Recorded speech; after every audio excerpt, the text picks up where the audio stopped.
नमस्कार दोस्तों, बहुत बहुत स्वागत है पुनः आप सभी का। तो साथियों, आज मैं लेकर उपस्थित हुआ हूं कुरुक्षेत्र से संबंधित लगभग 100 प्रश्नों की एक श्रृंखला। बहुत ही शानदार प्रश्न जो होने वाले हैं, लेकिन थोड़ा सा स्पीड में आज रखने वाला हूं। रीजन ये है कि जैसे वरिष्ठ अध्यापक की जो तैयारी कर रहे हैं वो जो विद्यार्थी, अगर किसी को थोड़ा सा स्पीड लगती है, जिन्होंने सामान्य वरिष्ठ अध्यापक की तैयारी करनी है, तो वो विद्यार्थी थोड़ा सा आराम से इसको देख सकते हैं, थोड़ा स्पीड कम कर सकते हैं, ठीक है ना। लेकिन जो विद्यार्थी संस्कृत शिक्षा विभाग के, वो थोड़ा सा स्पीड अधिक करके भी देख सकते हैं। जैसा कि आप देख लेते हैं, ये नॉर्मल सी बताने वाली बातें हैं।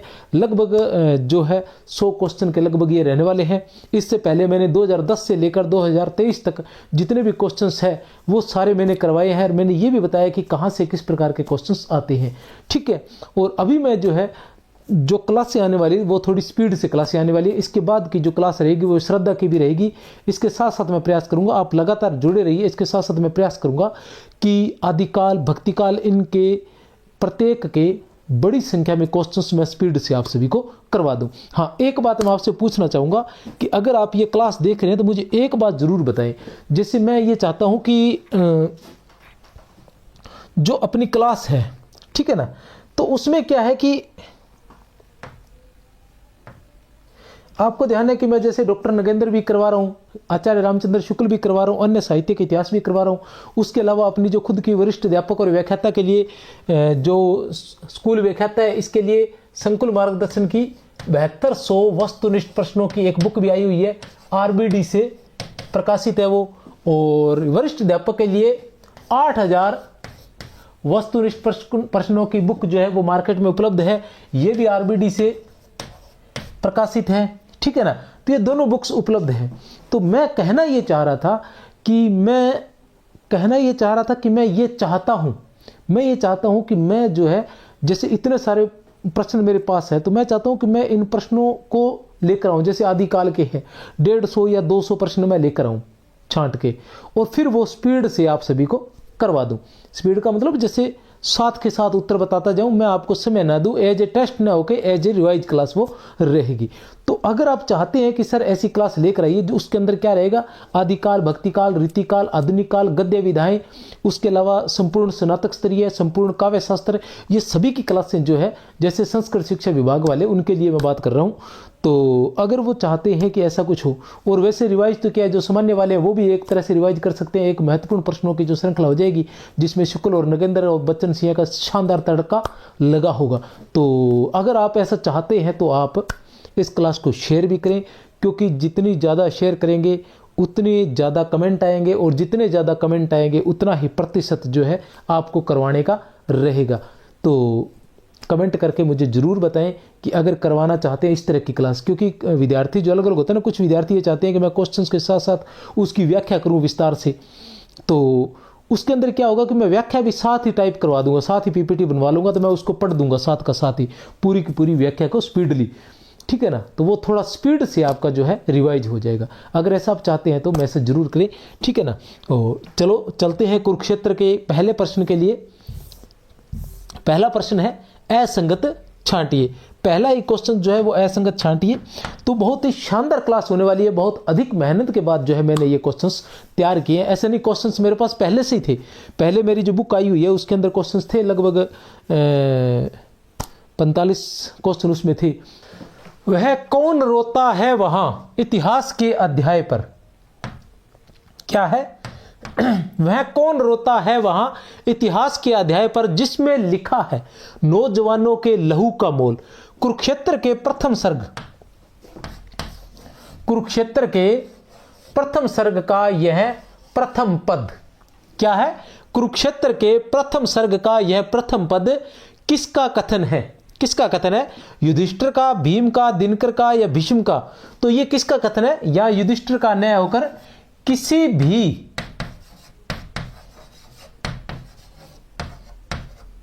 युद्ध विरोधी का, किसी भी युद्ध विरोधी का यह कथन हो सकता है। वह कौन रोता है वहां इतिहास के अध्याय पर, जिसमें लिखा है नौजवानों के लहू का मोल है। यह पूरा नहीं है, थोड़ा सा कम ही है, पूरा पद नहीं है। पूरे पद की हम बात करें तो रामधारी सिंह दिनकर ने स्वयं भूमिका में लिखा है कि इससे बहुत से जो है इतिहासकार है वो ये अंदाजा लगाते हैं कि ये युधिष्ठिर के लिए, लेकिन वो कहते हैं कि ये युधिष्ठिर के लिए नहीं है, यह प्रत्येक उस व्यक्ति के लिए है जो युद्ध विरोधी है। वो कोई साधारण मनुष्य भी हो सकता है, वो युधिष्ठिर भी हो सकता है, वो महात्मा बुद्ध भी हो सकते हैं, वो महावीर स्वामी भी हो सकते हैं, वो गांधी जी भी हो सकते हैं, वो क्या नाम है, एक दो नाम और भी आते हैं इसके अंदर। इस तरह से अगर नाम आए तो आप देख लेना कि ये दिनकर का ही कथन है, भूमिका से है। समझ गए मेरी बात को। और ये जो प्रथम पद है, प्रथम पद में से मैंने 2010 वाला पेपर है 10 से लेकर जो 2023 वाली जो वीडियो है उसमें मैंने बताया है कि प्रथम पद से, ये प्रथम पद है और इस प्रथम पद से 2 प्रश्न जो है 2010 से लेके 2023 के बीच में 2 प्रश्न जो है इसी प्रथम पद से पूछे गए हैं। तो प्रथम पद को आप अच्छे से ध्यान रख ले, इस बात को भी ध्यान रख ले कि वह कोई भी युद्ध विरोधी व्यक्ति हो सकता है। वो युधिष्ठिर भी हो सकता है और वो कोई युद्ध विरोधी व्यक्ति भी हो सकता है, युधिष्ठिर भी हो सकता है, महात्मा गांधी भी हो सकते हैं, महात्मा बुद्ध भी हो सकते हैं, महावीर स्वामी भी हो सकते हैं। ठीक है, चलते हैं आगे। क्या वह कौन रोता है वहां इतिहास के अध्याय पर? इतिहास के अध्याय पर भी वहां कौन रो रहा है? इतिहास के अध्याय पर। इतिहास के अध्याय मतलब इतिहास पर, इतिहास के पन्नों पर जो बीत चुका है उस पर। और इतिहास, इतिहास क्या होता है? जो बीत चुका है, जो जा चुका है, वो इतिहास होता है। और इतिहास में क्या देखते हैं हम? युद्ध देखते हैं जो चले गए हैं। तो जो नौजवानों के लहू का, जिसमें लिखा है नौजवानों के लहू का मोल, जिसमें नौजवानों के लहू का मोल लिखा हुआ है भी, किस तरह से नौजवान जो है वो देश की लाज को बचाने के लिए अपना जो सर्वस्व बलिदान कर गए थे। तो वो सारी बातें यहां इसके माध्यम से कही गई हैं। चलते हैं आगे। और तब सम्मान से जाते गिने नाम उनके। उपयुक्त पद में किनके नाम सम्मान से गिने जाते हैं? उपयुक्त पद में किनके नाम जो है वो सम्मान से गिने जाते हैं? जिन्होंने देश की लाज बचाने के लिए अपने पतियों का बलिदान किया, जिन्होंने देश की लाज बचाने के लिए अपने पुत्रों का बलिदान किया, कुटिल नीतिज्ञों के, या 1 और 2 दोनों। तो 4 नंबर उत्तर है जिन्होंने देश की लाज बचाने के लिए अपने पतियों का बलिदान किया और जिन्होंने देश की लाज बचाने के लिए अपने पुत्रों का बलिदान किया। इन दोनों के ही नाम बड़े सम्मान से गिने जाते हैं। मतलब सम्मान से गिनकर ही व्यंग्यात्मक रूप में कवि कहना चाहता है कि इतिश्री कर ली जाती है। ठीक है,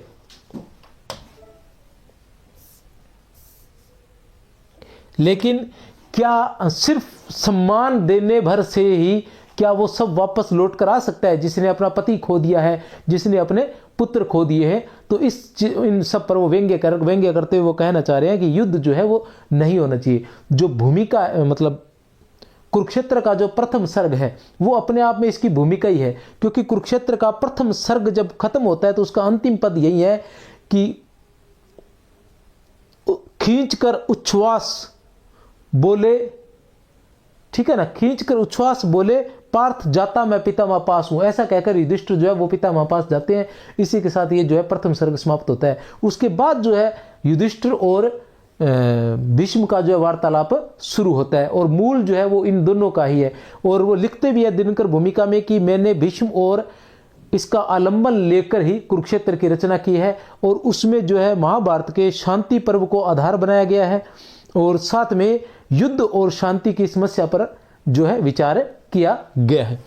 ईश जाने देश का लज्जा विषय तत्व है कोई कि केवल आवरण। उपयुक्त पद में देश की लज्जा को किसका आवरण बताया गया है?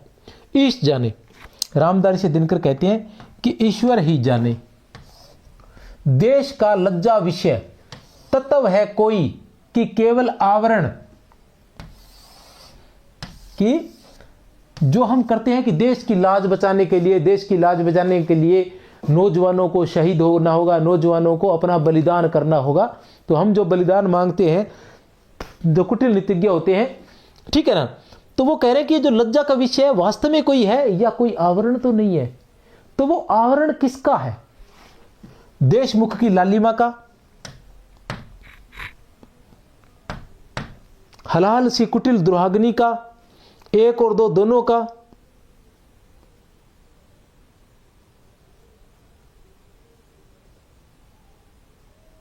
उपयुक्त सभी।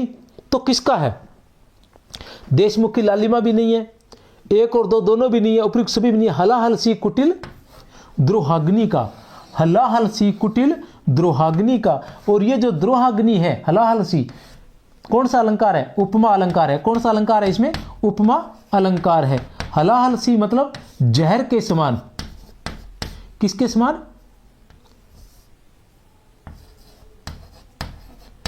उपमा अलंकार किसके समान है? हलाहल सी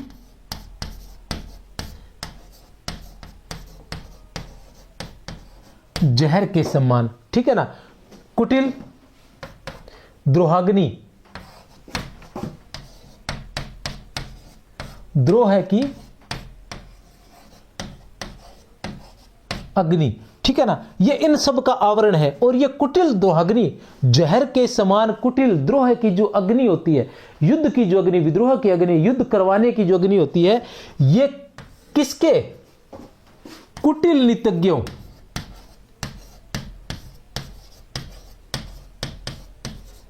कुटिल नीतिज्ञों के, ठीक है ना, कुटिल नीतिज्ञों के पेट में भूख सी हमेशा जलती रहती है। कुटिल नीतिज्ञों के पेट में भूख सी, जठराग्नि सी, जठराग्नि सी हमेशा जलती रहती है। तो उस कुटिल द्रोहाग्नि का जो देश का जो लज्जा विषय उसका आवरण है, वो ये नहीं दिखाते कि वास्तव में हमारे अंदर एक आग जल रही है द्रोह की।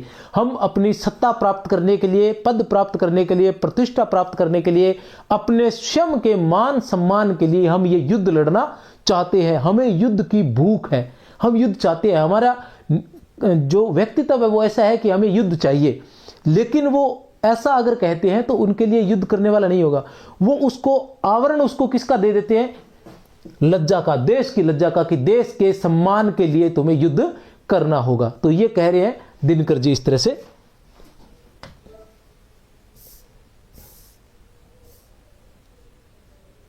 ये हलाहल सी कुटिल द्रोहाग्नि स्वार्थ लोलुप सभ्यता के अग्रणी लोगों के हृदय में चिरकाल से जठराग्नि सी जलती आ रही है। ये हलाहल सी, इसके बारे में बता दिया मैंने। ये हलाहल सी, ये हलाहल सी कुटिल द्रोहाग्नि स्वार्थ लोलुप सभ्यता के अग्रणी लोगों के हृदय में चिरकाल से, लंबे समय से, लंबे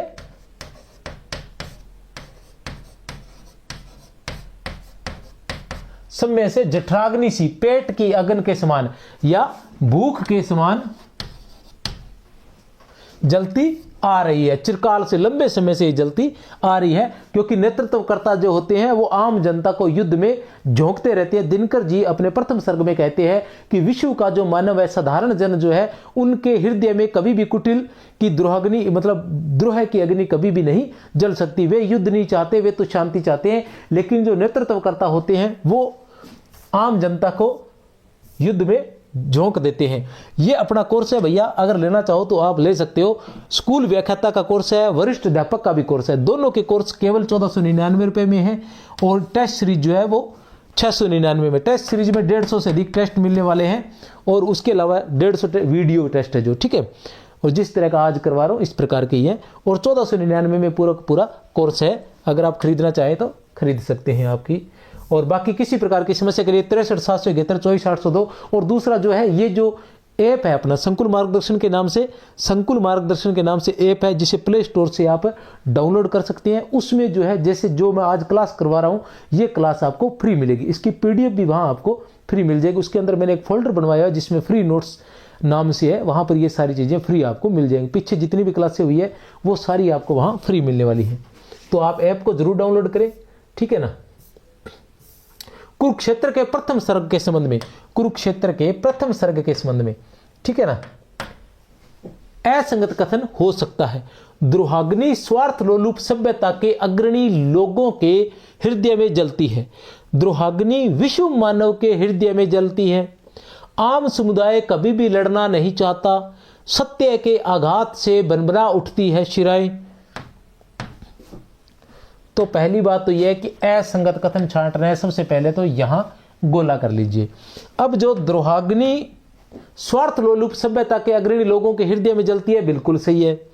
द्रोहाग्नि विश्व मानव के हृदय में जलती है, बिल्कुल गलत है। उत्तर है हमारा 2 नंबर। द्रोहाग्नि विश्व मानव के हृदय में कभी भी नहीं जलती है, ऐसा दिनकर जी कहते हैं। आम समुदाय कभी भी लड़ना नहीं चाहता है, सत्य के आघात से बनबना उठती है शिराएं। शिराएं मतलब नसें।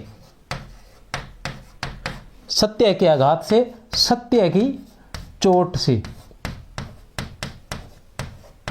ठीक है ना, सत्य की चोट से। और सत्य यही है कि जिस बात के लिए हम युद्ध लड़ते हैं वो हमें कभी भी प्राप्त नहीं होती है। जैसा मैं आपको बता दूं कि जब देश आज़ाद हुआ था तो वो था ना, मैं अभी पहले भी बोल चुका हूँ, बार बार मुझे बोलना पड़ जाता है क्योंकि अभी कुरुक्षेत्र चल रहा है तो मुझे वैसा ही बोलना पड़ेगा कि कहाँ तो तय था चिरागा हर एक घर के लिए और कहाँ मैसर नहीं पूरे शहर के लिए। तो जब देश की आज़ादी की लड़ाई लड़ रहे थे तो ये सोचा गया था कि हर किसी को चिराग मिलेगा, हर किसी को खाने के पीने की सारी सुविधाएं मिलेंगी।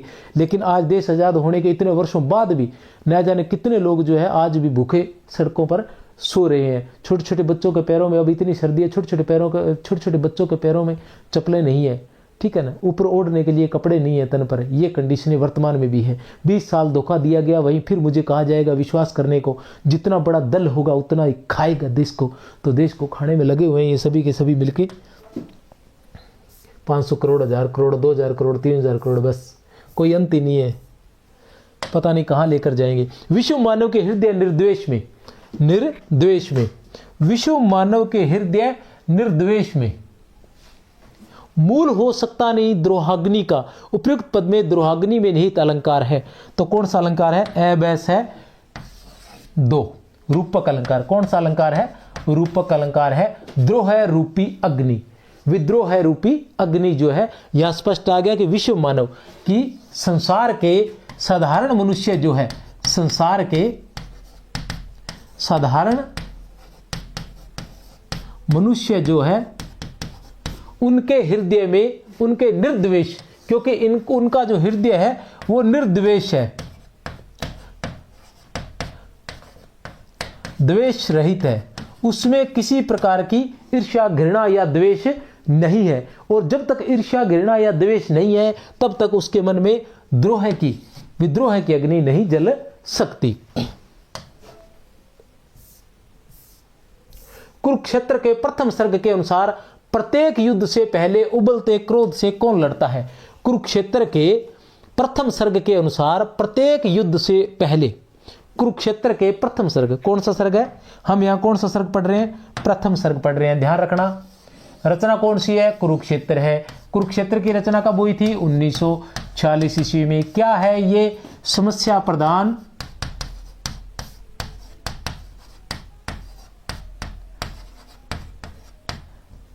प्रबंध काव्य है। समस्या प्रधान प्रबंध काव्य है। किस प्रकार की समस्या है? युद्ध में शांति की समस्या है। प्रमुख पात्र कौन कौन है कुरुक्षेत्र में? युधिष्ठिर व भीष्म है, 2 पात्र हैं। कहां से लिया गया है ये कुरुक्षेत्र जो है? ये कहां से लिया गया है? ये लिया गया है महाभारत से।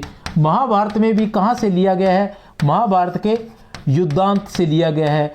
युद्धांत में भी कहां से लिया गया है? शांति पर्व से। महाभारत को पर्वों में बांटा गया है ना, तो उसके शांति पर्व से इसका आधार जो है वो वहां से लिया गया है। और कुरुक्षेत्र से पहले जो है क्या बात याद आती है? कुरुक्षेत्र से पहले किसने आकर्षित किया था?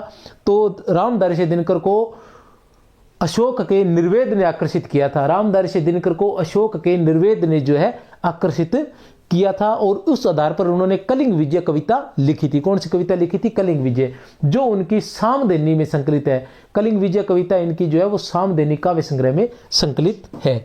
चलते हैं आगे प्रश्न संख्या नेक्स्ट पर। अच्छा, इसका कुरुक्षेत्र के प्रथम सर्ग के अनुसार प्रत्येक युद्ध से पहले उबलते क्रोध से कौन लड़ता है? तो द्विधा, द्विधा जो है वो उबलते क्रोध से लड़ती है और वो कहती है कि क्या शस्त्र ही अमोघ अस्त्र है, क्या अमोघ उपचार है, ठीक है ना, क्या शस्त्र ही अमोघ उपचार है, ऐसा वो कहते हैं दिनकर जी। या मान लो जो व्यक्ति क्रोध से उबलता होता है तो वो ये उसमें द्विधा रहती है कि क्या शस्त्र ही है, लेकिन फिर भी वो लड़ता है, फिर लड़ता है, फिर मारता है, फिर मरता है, फिर पछताता है, फिर पश्चाताप करता है, और फिर उठता है, फिर लड़ता है, फिर मारता है। तो ये चलता है। और रामधारी सिंह दिनकर कहते हैं कि लगता है कि इस संसार के मनुष्य जो है वो पत्थर के बने हैं, उन पर कोई फर्क नहीं पड़ता है। वो पछताते हैं लेकिन फिर लड़ते हैं, फिर मारते हैं। तो ये कंडीशनें युद्ध के बारे में कही गई है। देखते हैं आगे। लगभग पूरा का पूरा जो प्रथम सर्ग है वो मैंने अच्छे से प्रश्नों के रूप में आप तक लाने का प्रयास किया है। सहसा विपंची पर लगे कोई अपरिचित हाथ, जो उपयुक्त पद में विपंची का शाब्दिक अर्थ है ए, बैस है या फिर द। विपंची का शाब्दिक अर्थ है, विपंची का शाब्दिक अर्थ है। तो क्या है विपंची का शाब्दिक अर्थ? वीणा। विपंची का शाब्दिक अर्थ क्या है? वीणा है। ठीक है ना। अब वो क्या कह रहे हैं कि रामधारी सिंह दिनकर कहते हैं कि ऐसा लग रहा है जैसे अचानक, मतलब वो सत्य की बात सुनकर और युद्ध की बात सुनकर और युद्ध में मरे हुए लोगों को सुनकर अचानक क्या है कि नसें जो है इस तरह से झंझना उठती है, शरीर पूरा इस तरह से झंझना उठता है जैसे किसी वीणा पर किसी अनजान का अचानक हाथ लग जाए तो उससे वो जैसे आवाज आती है, उस तरह से शरीर में सत्य को जानकर कंपन हो रहा है। कुरुक्षेत्र के प्रथम सर्ग के अनुसार नरमेध की लीला कहां हुई थी? कुरुक्षेत्र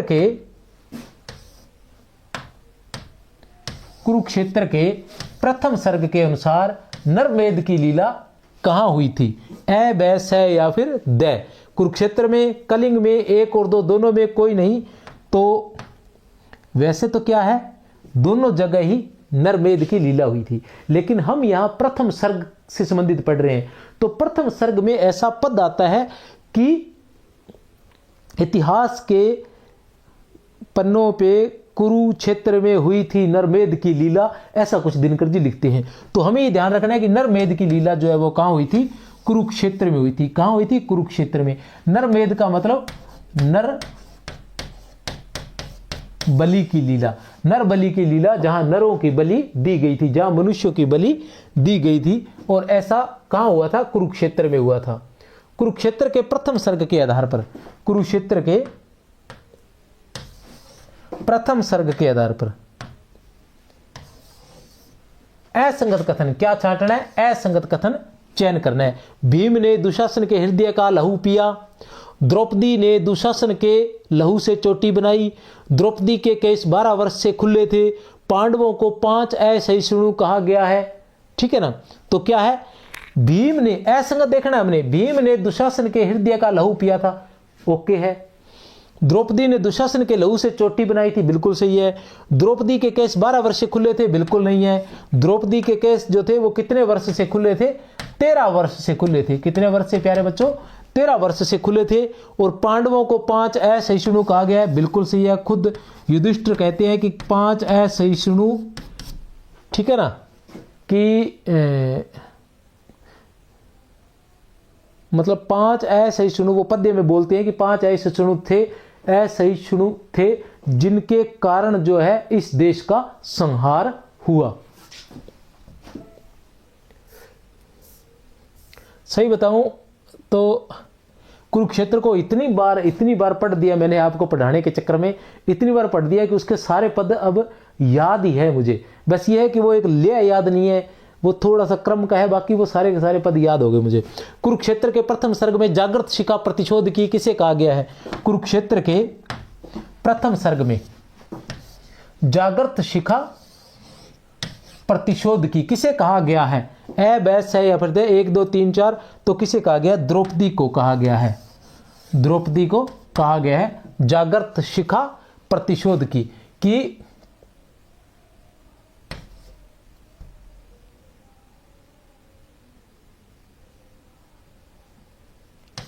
शिखा का मतलब हुआ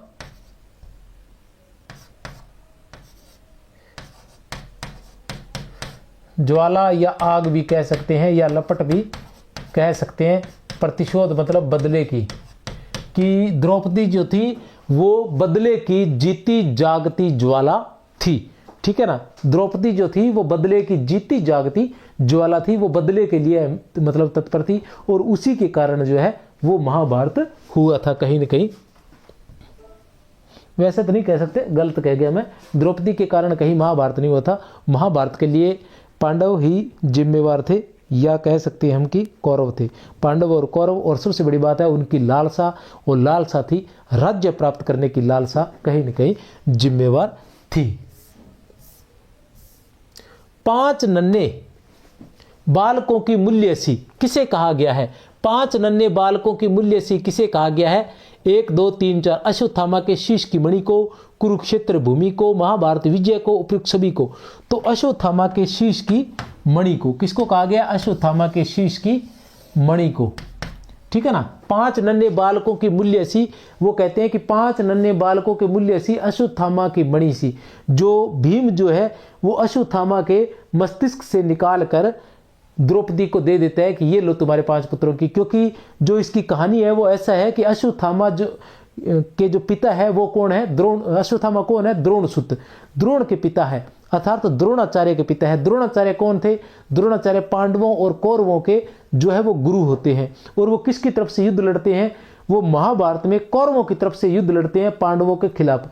और जब वो युद्ध में आते हैं तो वो मतलब बहुत अधिक प्रभावी हो मतलब कहने का हावी हो जाते हैं। तो वो सोचते हैं कि इस तरह से तो ये हमको मतलब हमारी पराजय निश्चित है। जिस तरह से द्रोणाचार्य युद्ध कर रहे हैं, तो किसी भी तरह से द्रोणाचार्य को मारा जाए तो किस तरह से मारा जाए? द्रोणाचार्य को ऐसे तो मारा नहीं जा सकता क्योंकि वो बहुत बड़े धनुर्धर है। तो कुछ ऐसी चाल चली जाए। चाल क्या चली जाती है? चाल ये चली जाती है कि ऐसा कहते हैं कि अश्वत्थामा मारा गया, ऐसा कोई कह दे तो अश्वत्थामा इनका पुत्र है, ये विचलित हो जाएंगे और इसका अवसर, उस अवसर का मतलब लाभ उठाकर हम इन्हें मार देंगे। तो अब कहे कौन? क्योंकि और किसी की तो मानेंगे नहीं, तो कहेंगे चलो युधिष्ठिर को कहलवा देते हैं। युधिष्ठिर जब जाते हैं कहने के भी, युधिष्ठिर कहते हैं मैं तो कहता नहीं हूं। तो फिर एक मतलब उपाय निकाला जाता है कि युधिष्ठिर क्या ऐसा कहेंगे कि अश्वत्थामा हतो नरो व कुंजरो, भी अश्वत्थामा मारा गया वो हाथी था या मनुष्य था ये पता नहीं है। तो इस तरह से वो झूठ भी नहीं होएगा और सत्य भी नहीं होएगा। तो इस बात पर युधिष्ठिर कहीं न कहीं मान जाते हैं और वो कहलवा देते हैं कि अश्वत्थामा हतो नरो व कुंजरो। तो इस बात से अचानक क्या विचलित हो जाते हैं द्रोणाचार्य, उनके हाथ से जो धनुष वो गिर जाता है और इसी अवसर का लाभ उठाकर अर्जुन जो है उन्हें मौत के घाट उतार देता है। तो इस तरह से इस बात का बदला लेने के लिए उनका पुत्र जो अश्वत्थामा है वो उनको मारने के लिए आता है और रात के अंधेरे में 5 पुत्रों को, पांडवों के 5 पुत्रों को 5 पांडव समझकर वो मार देता है।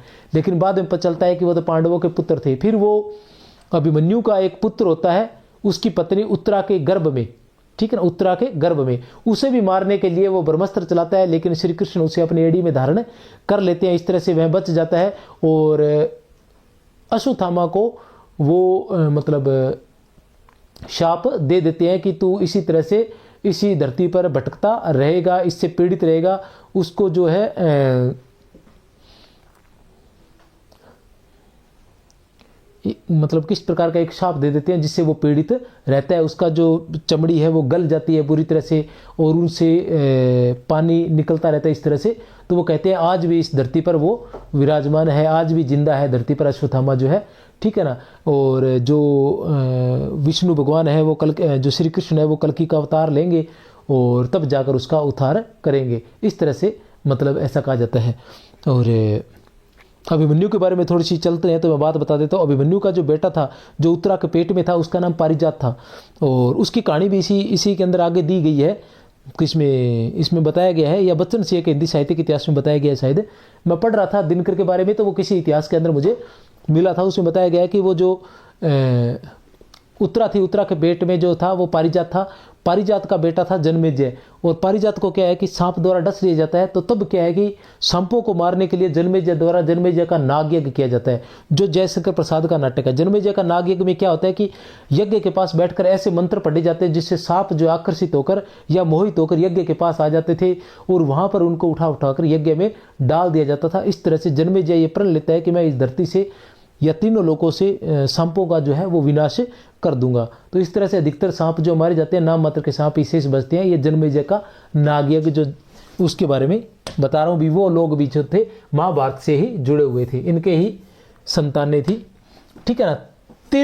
तीव्र हर्ष निनाद उठकर पांडवों के शिविर से घूमता फिरता गहन कुरुक्षेत्र की मातृभूमि में। उपयुक्त पद में अलंकार है ए ब स या फिर द, तो अलंकार है 3 नंबर मानवीकरण अलंकार है।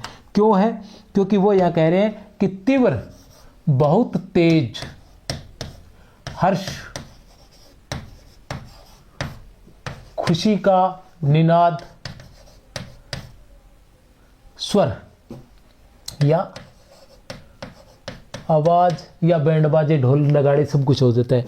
उठकर पांडवों के स्वर से, पांडवों के स्वर से उठकर वो घूमता फिरता कुरुक्षेत्र की मातृभूमि की जगह मृत भूमि है ये, जहां लाशों, मृत भूमि इसलिए कहा गया है क्योंकि जहां मृतों के या लाशों के ढेर लगे हुए थे। तो ये हर्ष जो निनाद है, इसके बारे में, तीव्र हर्ष निनाद के बारे में कहा गया कि घूमता फिरता भटकता वापस आकर पांडवों के पास ही आकर मर जाता है, अर्थात समाप्त हो जाता है। वो कहता है, हर्ष निनाद जो है, हर्ष का स्वर जो है वो कहता है कि मैं किसे जलाता, ठीक है ना। भी हम विजय की जो खुशी मनाते हैं वो अपने शत्रुओं को जलाने के लिए होती है, लेकिन शत्रु तो सारे के सारे मर गए हैं, तो मैं किसे जलाता। वो घूम फिरकर वहीं युधिष्ठिर के पास ही आ जाता है और एक तरह से व्यंग्य के रूप में वो उसको पीड़ा पहुंचाता है। किसको? युधिष्ठिर को जो है वो पीड़ा पहुंचाता है। कौन? तीव्र हर्ष निनाद। मानवीकरण इसलिए क्योंकि यहां जो आवाज है वो अमानवीय है, लेकिन उसको मानव के समान बताया गया। जैसे किसी मनुष्य को भटकता है घूम फिर के, फिर वो कहीं दूसरी जगह आ जाता है, तो इस तरह से मानव के समान दिखाया गया है, ठीक है, इसलिए उसको मानवीकरण अलंकार है। यहाँ दिनकर का जन्म कब हुआ था? तो 1908 ईस्वी में हुआ था। कोई समस्या नहीं है। दिनकर का जन्म कब हुआ था? 1908 ईस्वी में। दिनकर का जन्म कहाँ हुआ था? बिहार के सिमरिया नामक गांव में हुआ था। कहाँ हुआ था? बिहार के सिमरिया नामक गांव में हुआ था। कब हुआ था? 1908 ईस्वी में हुआ था। कब हुआ था? 1908 ईस्वी में हुआ था। लौट आता था भटक पांडवों के पास, उपयुक्त पद के अनुसार कौन लौट आता था? तो कौन लौट आता था? तीव्र हर्ष निनाद। अभी जो पढ़कर गए हैं हम, कौन लौट आता था प्यारे बच्चों? तीव्र हर्ष निनाद लौटकर आता था। फिर चलते हैं आगे। देख लो बाहर वहां सुनसान, देख लो बाहर वहां सुनसान है, सालता जिनका हृदय में लोक वे सब जा चुके, ये उद्गार किसके हैं? इस तरह के क्वेश्चंस पूछे जाते हैं, ठीक है ना, परीक्षा के अंदर। ये उद्गार जो है वो किसके हैं, ये आपने ध्यान रखना है। पीछे वाला जो उद्गार था वो हर्ष निनाद का था, मतलब खुशी की ध्वनि का, तेज ध्वनि का था। देख लो बाहर वहां सुनसान, सालता जिनका हृदय में लोक वे सब जा चुके, ये कथन किसका है? तो ये कथन किसका है? ये कथन विजय ध्वनि का है। ध्यान रख लेना, विजय ध्वनि का है ये कथन। क्योंकि देखो सोचेंगे तो युधिष्ठिर का हो नहीं सकता।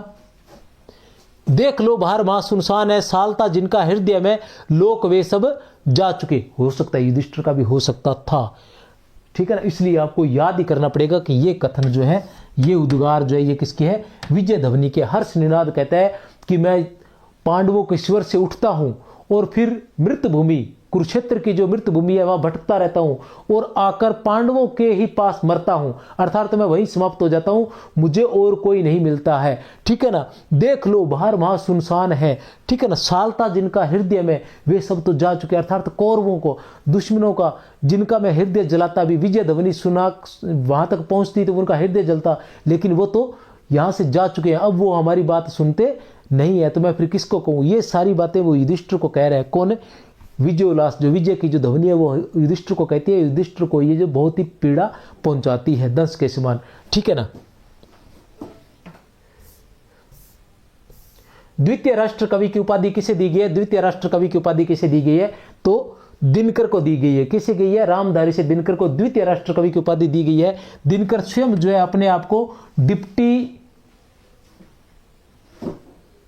राष्ट्र कवि कहते थे। दिनकर स्वयं अपने आप को डिप्टी राष्ट्र कवि कहते थे। क्या कहते थे? डिप्टी राष्ट्र कवि स्वयं कहते थे। इनको अधैर्य का कवि बच्चन सिंह ने कहा है, अधैर्य का कवि बच्चन सिंह ने कहा है। समय सूर्य जो है वो अज्ञे ने कहा है। समय सूर्य किसने कहा है? अज्ञे ने जो है इनको समय सूर्य कहा है, ध्यान रख लेना। दिनकर जी राष्ट्रभाषा आयोग के सदस्य कब बने थे? दिनकर जी राष्ट्रभाषा आयोग के सदस्य कब बने थे? तो वो बने थे 1955 ईस्वी में। कब बने थे प्यारे बच्चों? 1955 ईस्वी में दिनकर जी राष्ट्रभाषा आयोग के सदस्य बने थे। जय सुरा की सन सन से चेतना निष्पन्द है, रेखांकित पद में अलंकार है। रेखांकित पद यहाँ कौन सा है? रेखांकित पद की बात करें तो जय सुरा जो है ये रेखांकित पद है। तो जय सुरा में की सन सन से चेतना निष्पन्द है, ठीक है ना। रेखांकित पद में निष्पन्द का मतलब निर्जीव, निर्जीव है, ठीक है ना। जय सुरा की मतलब विजय रूपी मदिरा। जय का मतलब होता है, वो जानते हैं आप, विजय। सुरा का मतलब होता है शराब, कि जीत के नशे में, ठीक है ना, वो सारे निर्जीव से हो रखे हैं। कौन हो रखे हैं? पांडव। पांडव जो है जीत के नशे में निर्जीव से हो रखे हैं, वो इस चीज को नहीं सुन पा रहे, इसको महसूस नहीं कर पा रहे हैं, ठीक है ना। और रेखांकित पद में अलंकार है, जय सुरा में है विजय रूपी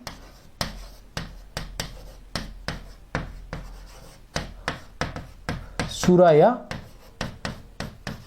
शराब। तो कौन सा आ गया? रूपक अलंकार। कौन सा अलंकार है? रूपक अलंकार है। कुरुक्षेत्र के प्रथम सर्ग में उल्लास जड़ समुदाय किसे कहा गया है? अब देखो ध्यान लगा लेना कि कुरुक्षेत्र के प्रथम सर्ग में उल्लास जड़ समुदाय किसे कहा गया है? तो किसे कहा गया है? पांडवों को कहा गया है। पांडवों को क्यों कहा गया है? कि उल्लास मतलब खुशी में, ठीक है ना। जड़ का मतलब निर्जीवी कह सकते हैं या मृत प्राय कह सकते हैं, कि वो जड़ हो चुके हैं, खुशी में वो जड़ हो चुके हैं। वो किसी भी चीज को महसूस, जैसे मनुष्य प्रत्येक चीज को महसूस करता है ना, तो वो किसी भी चीज को महसूस नहीं कर पा रहे हैं। मतलब वो कह रहे हैं कि जो विजय ध्वनि जो उस पर व्यंग्य कर रही है, ये जो मतलब 100 कोस नीचे तक जो धरती लाल हो चुकी है और ऊपर जो खून की तेज धारा बह रही है, जिस पर हाथियों के, मनुष्यों के, रथ के अंग जो है वो टूट कर तैर रहे हैं, और ये सब के सब जो है वो व्यंग्य कर रहे हैं। लेकिन किसको व्यंग्य कर रहे हैं? युधिष्ठिर को व्यंग्य कर रहे हैं। बाकी उसका व्यंग्य जो है कोई नहीं सुन पा रहा है। सभी के सभी क्या है? जड़ हो चुके हैं, निर्जीव हो चुके हैं। किसमें? उल्लास में, खुशी में, जीत की खुशी में। आगे प्रश्न है, दिनकर को साहित्य अकादमी पुरस्कार किस रचना पर प्राप्त हुआ था? किस रचना के लिए मिला था दिनकर को साहित्य अकादमी पुरस्कार? तो दिनकर को साहित्य अकादमी पुरस्कार संस्कृति के 4 अध्याय के लिए मिला था। कब मिला था? 1959 ईस्वी में मिला था। कब मिला था? 1959 ईस्वी में इनको मिला था। कुरुक्षेत्र की रचना कब हुई थी? कुरुक्षेत्र की रचना हुई थी 1946 ईस्वी में। कब हुई थी? 1946 ईस्वी में। उर्वशी क्या है? उर्वशी ऋग्वेद के 10वें मंडल से संबंधित एक रचना है, जिसमें उर्वशी और पुरुरवा का जो है इसमें संदर्भ दिया गया। उर्वशी काम की प्रतीक है, बताई गई है। इसमें रश्मि रथी जो है कर्ण से संबंधित है।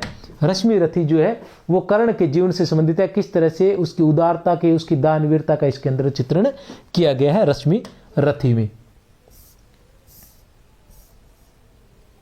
रश्मि का मतलब होता है सूर्य, सूर्य के रथ वाला, क्योंकि ऐसा कहते हैं कि सूर्य जो है, सूर्य भगवान जो थे वो इसके रथ थे। किसके? कर्ण के। दिनकर को साहित्य अकादमी पुरस्कार कब मिला था? तो वो 1959 ईस्वी में मिला था। और किसके लिए मिला था? संस्कृति के 4 अध्याय के लिए। संस्कृति के 4 अध्याय की रचना कब हुई थी? तो उसकी रचना भी 1959 ईस्वी में हुई थी, और 1959 ईस्वी में ही उसे साहित्य अकादमी पुरस्कार प्राप्त हुआ था। नेक्स्ट प्रश्न है, एक ऐसा भी पुरुष है, एक ऐसा भी पुरुष है जो विकल बोलता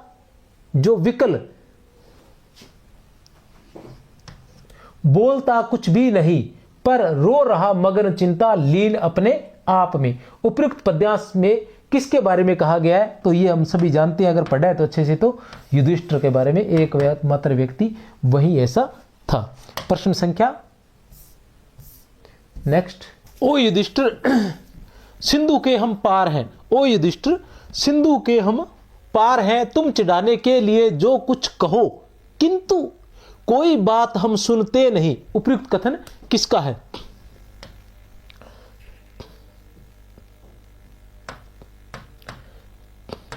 उपयुक्त कथन जो किसका? ओ युधिष्ठिर सिंधु के हम पार हैं, तुम चिढ़ाने के लिए जो कुछ कहो, किंतु कोई बात हम सुनते नहीं।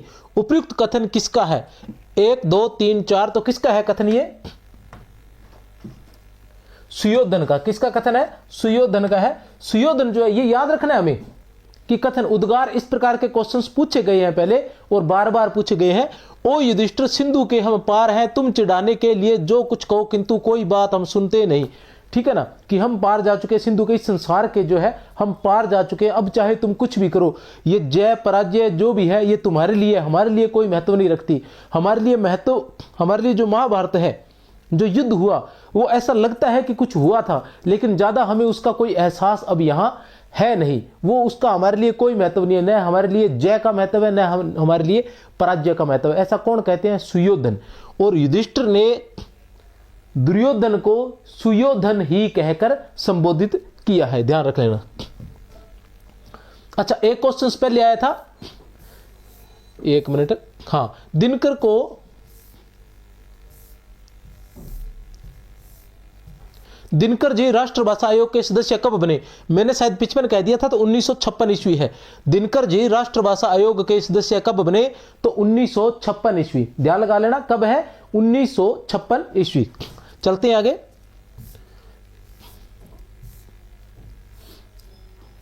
दिनकर को भारतीय ज्ञानपीठ पुरस्कार,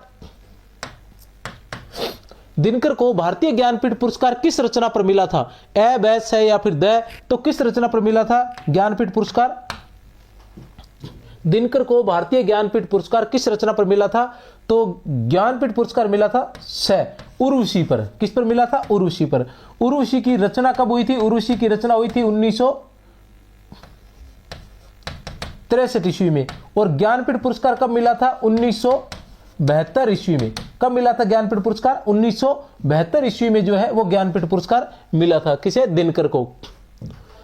ये वैसे तो कोई और क्रम था, हिंदी में ये दूसरा था। हिंदी में पहला जो पुरस्कार मिला था वो चिदंबरा को मिला था 1968 में, ठीक है ना, चिदंबरा को मिला था 1968 में, पंत को, ठीक है ना, चिदंबरा के लिए। दिनकर को भारतीय ज्ञानपीठ पुरस्कार कब मिला एवं हिंदी का कौन से क्रम का पुरस्कार था? तो ये मिला था 1972 ईस्वी में, और दूसरा था, बता दिया मैंने पहले ही, 1972 ईस्वी में, और ये दूसरा था।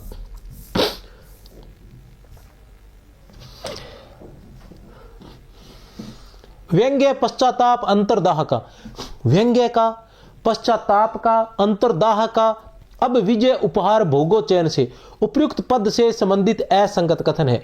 पूरे पद से संबंधित, ध्यान लगा लेना, पूरे पद से संबंधित असंगत कथन है कि व्यंग्य, पश्चाताप, अंतर्दाह का, अब विजय, उपहार, ये विजय है, विजय, उपहार, भोगो, चयन से।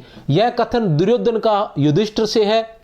उपयुक्त पद में श्लेष अलंकार है, विजय उपहार में रूपक अलंकार है, उपयुक्त पद में वक्रोक्ति अलंकार है। तो हमें क्या देखना है? हमें देखना है असंगत, देखना है। असंगत की बात करें तो इसमें असंगत कौन सा है? इसमें असंगत है 2 नंबर। अब 2 नंबर कैसे? यह कथन दुर्योधन का युधिष्ठिर से बिल्कुल सही है, ठीक है ना। यह कथन जो है दुर्योधन का युधिष्ठिर से, वो कहते हैं, पिछला कथन जो आया था ना, वही, ओ युधिष्ठिर, सिंधु के हम पार हैं, तुम्हारी कोई भी बात हम यहां सुनते नहीं है, तुम्हारा कोई भी व्यंग्य हम तक नहीं पहुंचता, ऐसी बात पीछे थी। उसी तरह फिर वो आगे चलकर कहते हैं कि व्यंग्य, पश्चाताप, अंतर्दाह का, अब विजय, उपहार, भोगो, चयन से। ये व्यंग्य का, पश्चाताप का, अंतर्दाह का, क्योंकि ये सारी चीजें तुम्हें, क्योंकि युद्ध जो होता है, युद्ध के अंदर जो हार गया, ये जो मारा गया, वो इस संसार से चला गया, उसे अब इस संसार का कोई भी दुख नहीं है कि वो जीता था या वो हारा था। उसके जितने भी सगे संबंधी या जो भी उसके प्रियजन थे, वो सभी उस युद्ध में मारे गए। इसका उसे बिल्कुल भी जो है मतलब पश्चाताप नहीं है, क्योंकि उसे महसूस भी नहीं हो रहा कि कौन सगे संबंधी थे, कौन अपने थे, कौन पराये थे। वो इन सब चीजों से दूर जा चुका है, जो मारा जा चुका है। लेकिन जो जिंदा है उसे ध्यान है, उसे पश्चाताप हो रहा है, वो अंदर ही अंदर जल रहा है कि मैंने कहीं गलत तो नहीं किया। युधिष्ठिर के लिए कि मैंने कहीं गलत तो नहीं किया कि अपने ही भाइयों को बलि चढ़ा दिया सिर्फ राजगद्दी प्राप्त करने के लिए, राज्य प्राप्त करने के लिए, अपने साथियों को, अपने रिश्तेदारों को, अपने भाई बंधुओं को, अपने प्रियजनों को जो है उस युद्ध में झोंक दिया, युद्ध में बलिदान कर दिया या मरने के लिए मजबूर कर दिया। तो ये सारी चीजें अंतर्दाह, इसके बारे में दुर्योधन जो है वो युधिष्ठिर से कह रहे कि ये सारी चीजें अब तुम ही भोगो चैन से, हम तो उससे सिंधु के पार, इस संसार के पार आ चुके हैं। उपयुक्त पद में श्लेष अलंकार नहीं है। विजय उपहार रूपक अलंकार है, बिल्कुल सही है। विजय उपहार, विजय रूपी उपहार, ये विजय रूपी उपहार जो है वो तुम ही चैन से भोगो।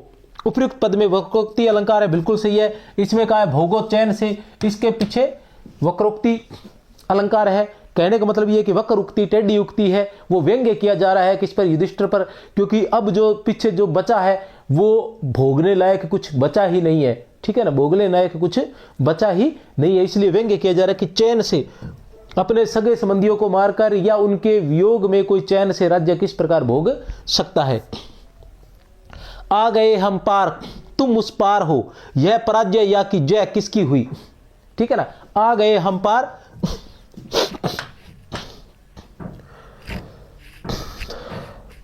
ये कुछ जो थे दुर्योधन सुयोधन के कथन से जो मैंने सारे ले लिए।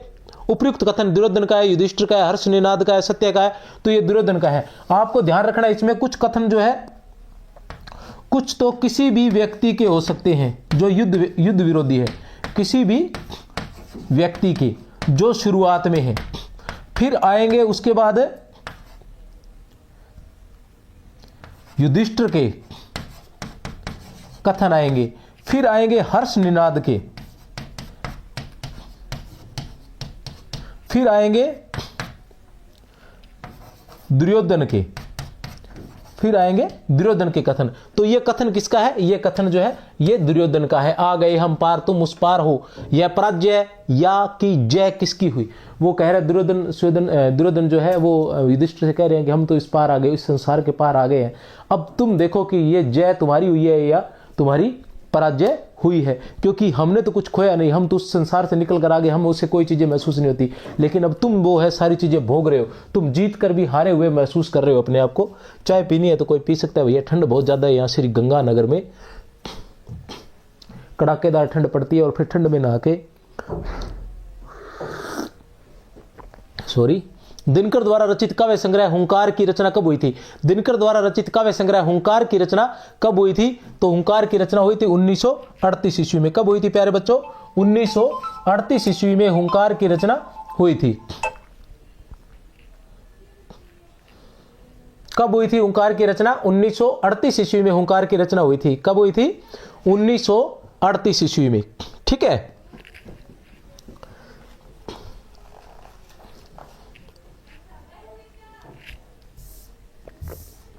दिनकर की किस रचना को आधुनिक युग की गीता कहा जाता है।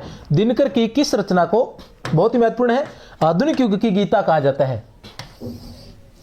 आधुनिक युग की गीता कहा जाता है तो किसे कहा जाता है, दिनकर की किस रचना को आधुनिक युग की गीता कहा जाता है। हमें याद रखना है कुरुक्षेत्र को, कुरुक्षेत्र को जो है आधुनिक युग की गीता कहा जाता है। और इस पर तिलक की गीता महात्म्य, तिलक की गीता महात्म्य जो गीता की ही टीका थी उसका प्रभाव दिखाई देता है, जो गीता की ही टीका थी उसका प्रभाव दिखाई देता है। आधुनिक की गीता क्यों कहा जाता है, क्योंकि युद्ध और शांति से संबंधित, युद्ध और शांति से संबंधित जो उपदेश दिए गए हैं वो गीता में दिए गए हैं। युद्ध शुरू होने से पहले, महाभारत के शुरू होने से पहले, प्रारंभ होने से पहले श्री कृष्ण जो है अर्जुन को युद्ध की अनिवार्यता पर या शांति पर जो है उससे संबंधित वो मार्गदर्शन करते हैं अर्जुन का। तो उसी तरह इसमें भी दिनकर ने जो है मतलब संसार का जो है मार्गदर्शन किया है कि युद्ध होना चाहिए या नहीं होना चाहिए। चलते हैं बेटा आगे। हम वहां पर है महाभारत जहां दिखता है स्वप्न अंत शून्य सा, ठीक है ना, वही बात है। हम वहां पर है, वहां कौन जा चुका है, देखो पीछे भी था, हम पार है, सिंधु पार है, तो पार कौन गया है, जो मर गया वो पार गया। मर कौन गए, कौरव मर गए। अब कौरवों में किसका नाम आएगा, कुरुक्षेत्र हम पढ़ रहे हैं तो दुर्योधन का नाम आएगा। तो दुर्योधन के ये सारे सारे कथन आप ध्यान रख लें कि दुर्योधन के हैं। सिर्फ दो कथन ऐसे जिनमें आपको कंफ्यूजिंग हो सकती है, वो है हर्ष निनाद का स्वर उद्गार जो है, और या फिर युधिष्ठिर के हैं, क्योंकि हर्ष निनाद भी यहीं भटक रहा है और युधिष्ठिर भी यहीं भटक रहे हैं, तो उनमें थोड़ा सा कंफ्यूजिंग हो सकते हैं, वो ध्यान रख ले। हम वहां पर है महाभारत जहां दिखता है स्वप्न अंत शून्य सा। उपयुक्त कथन किसका व किससे है, तो ये किसका है, दुर्योधन का है युधिष्ठिर से। इसे हम जब लिखते हैं तो हम दुर्योधन लिख रहे हैं, लेकिन युधिष्ठिर जब भी संबोधित करेंगे इसे सुयोधन ही कहेंगे, वो इसे दुर्योधन नहीं कहेंगे।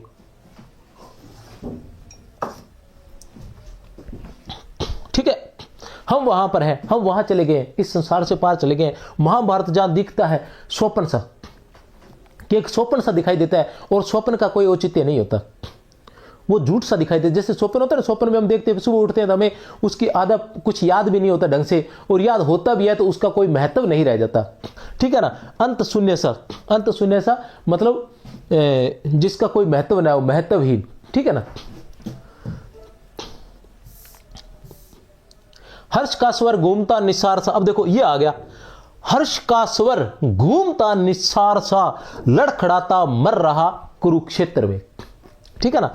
हर्ष का स्वर घूमता निसार सा लड़खड़ाता मर रहा कुरुक्षेत्र में उपयुक्त पद में अलंकार है, तो कौन सा अलंकार होगा उपयुक्त पद में? उपयुक्त पद में है मानवीकरण अलंकार है, क्योंकि हर्ष के स्वर को किस प्रकार, इसलिए तो इसमें उद्गार आए हुए हैं बार बार, क्योंकि हर्ष का जो स्वर है, विजय का जो स्वर है, विजय उल्लास का जो स्वर है, वो सारा उसको मनुष्य की तरह दिखाया गया है, मानव की तरह दिखाया गया है।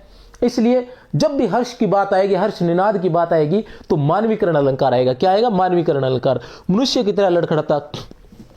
यह भी पूछा जा रहा है कि लड़खड़ाता मर रहा कुरुक्षेत्र में, यहां किसकी तरफ इशारा किया गया है, यहां किसकी तरफ इशारा किया गया है? तो वो आपको ऑप्शन में देंगे युधिष्ठिर, तो आपने युधिष्ठिर नहीं करना है। लड़खड़ाता मर रहा कुरुक्षेत्र में, तो कौन मर रहा है? हर्ष का स्वर जो है वो मर रहा है, हर्ष का स्वर जो है वो मर रहा है, ठीक है ना। ये बात ध्यान रखनी, इसलिए मैंने कहा था कि युधिष्ठिर और कुरुक्षेत्र जो हर्ष निनाद है, इन दोनों में थोड़ा कंफ्यूजिंग रहेगा। वैसे निसार सा, निसार सा यहां उपमा अलंकार भी हो सकता है, लेकिन यहां नहीं है, पूरे पद के अंदर मानवीकरण अलंकार है।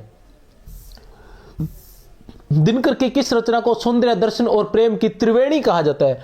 बताइए, दिनकर की किस रचना को सौंदर्य दर्शन प्रेम की त्रिवेणी, सौंदर्य दर्शन और प्रेम की त्रिवेणी कहा जाता है? अब जैसे इस प्रकार कहा जाता है तो हमें कहीं ना कहीं लगता है कि जिस रचना के बारे में पूछा जा रहा है उसी के बारे में हम बात करें, लेकिन नॉर्मली ऐसा हो जाता है कि कुरुक्षेत्र हमारे सिलेबस में है तो उसी से पूछा जा सकता है, ठीक है ना। लेकिन ऐसा नहीं होता है, क्वेश्चंस कहीं से भी पूछा जा सकता है, तो क्योंकि दिनकर जी है ना, दिनकर जी के बारे में भी पूछा जा सकता है। तो सौंदर्य दर्शन और प्रेम की त्रिवेणी, साधारण सी बात है, क्या कुरुक्षेत्र में कहीं सौंदर्य नजर आ रहा है? नहीं है ना। क्या प्रेम नजर आ रहा है? नहीं है ना। तो फिर दोनों की त्रिवेणी कैसे हो गया? इसलिए इन त्रिवेणी सिर्फ उर्वशी ही है, त्रिवेणी की हम बात करते हैं तो केवल उर्वशी ही है। की चाबी कहाँ है? दीदी बोल रही है।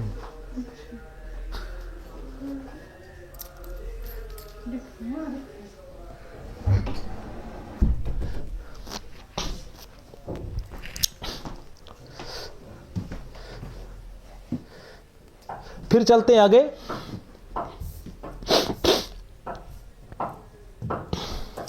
दिनकर द्वारा 1952 में रचित अर्धनारीश्वर किस विधा की रचना है? कब रचित? 1952 ईस्वी में। अर्धनारीश्वर जो है वो किस विधा की रचना है? तो वो निबंध विधा की रचना है। कुछ क्वेश्चंस जिनके अंदर ज्यादा कोई मारामारी करने की जरूरत नहीं है, वो मैं सीधे बता देना चाहता हूं, निबंध विधा की रचना है। मेरे हाथ में व्यंग्य पश्चाताप केवल छोड़कर, मेरे हाथ में व्यंग्य पश्चाताप केवल छोड़कर यह महाभारत वृथा निष्फल हुआ, उपयुक्त कथन किसका है? अब देख लो, मेरे हाथ में व्यंग्य पश्चाताप केवल छोड़कर, ठीक है ना। तो इस कथन में हमें कहां कंफ्यूजिंग हो सकती है? ये दुर्योधन का तो हो नहीं सकता, क्योंकि दुर्योधन तो चला गया है, ठीक है ना। मेरे हाथ में व्यंग्य पश्चाताप केवल छोड़कर यह महाभारत वृथा निष्फल हुआ, यह महाभारत जो था वो निष्फल हुआ, उसका कोई फल प्राप्त नहीं हुआ। तो महाभारत हुई थी, उसका फल किसे प्राप्त होना था? उसका फल प्राप्त होना था केवल और केवल युधिष्ठिर को, क्योंकि राजा जो बनने वाला था वो युधिष्ठिर ही बनने वाला था। तो ये कथन जो हो सकता है ये किसका हो सकता है? युधिष्ठिर का हो सकता है। इस तरह से न केवल याद करें बल्कि उनको जोड़े, उनमें साधारणीकरण करें। साधारणीकरण करेंगे तो अपने आप फिर वहां रट्टा मारने की जरूरत नहीं पड़ेगी, या भूलेंगे नहीं, याद आ जाएगा, ठीक है ना। नर के द्वेष से हो गया संहार पूरे देश का, नर के द्वेष से, नर के मनुष्य के द्वेष से पूरे संसार का जो है संहार हो गया, पूरा देश मारा गया। कुरुक्षेत्र के प्रथम सर्ग के इस पद के अनुसार किनके द्वेष से पूरे देश का संहार हो गया था? 5 पांडवों के, कौरवों के, कूटनीतिज्ञों के, उपयुक्त सभी के।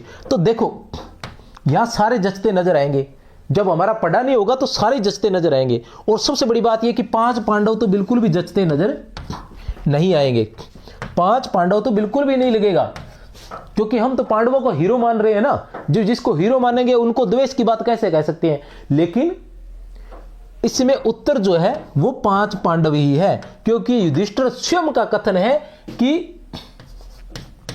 5 असहिष्णु, 5 असहिष्णु नर के द्वेष से, 5 असहिष्णु नर के द्वेष से हो गया संहार पूरे देश का। वो ऐसा कहते हैं। कौन है? युधिष्ठिर। वो अपने लिए कहते हैं कि हम 5 लोगों की वजह से, ठीक है ना, असहिष्णु, हमारे अंदर सहिष्णुता नहीं थी, हमारे अंदर उदारता नहीं थी, हमारे अंदर दया नहीं थी, उसकी वजह से पूरे देश का संहार हो गया। अगर हम कहीं सह जाते इन बातों को, जो भी हमारे ऊपर अत्याचार हुए थे उन अत्याचारों को सह जाते, तो केवल और केवल हम 5 ही सहते, पूरे संसार को नहीं सहना पड़ता। लेकिन अगर हमने नहीं सहा तो उसका जो है खामियाजा जो है वो पूरे संसार को भुगतना पड़ा, और पूरा संसार जो है वो मारा गया, इस युद्ध में झोंक दिया गया। कुरुक्षेत्र का जो बहुत बड़ा युद्ध था उस समय संसार जैसा ही था, क्योंकि उसके अंदर वो जैसे राजा होते थे ना, उस तरह से युद्ध हुआ था ना। भी राजा, आधे राजा दुर्योधन की तरफ से लड़ रहे हैं और आधे राजा जो है पांडवों की तरफ से लड़ रहे हैं। दिनकर द्वारा रचित शुद्ध कविता की खोज, शुद्ध कविता की खोज, शुद्ध कविता की खोज की रचना कब हुई थी? शुद्ध कविता की खोज की रचना कब हुई थी? तो कब हुई थी? 1966 ईस्वी में हुई थी। कब हुई थी? 1966 ईस्वी में। रेती के फूल किस विधा की रचना है? रेती के फूल जो है वो किस विधा की रचना है? बताइए, रेती के फूल जो है वो किस विधा की रचना है? तो रेती के फूल किस विधा की रचना है?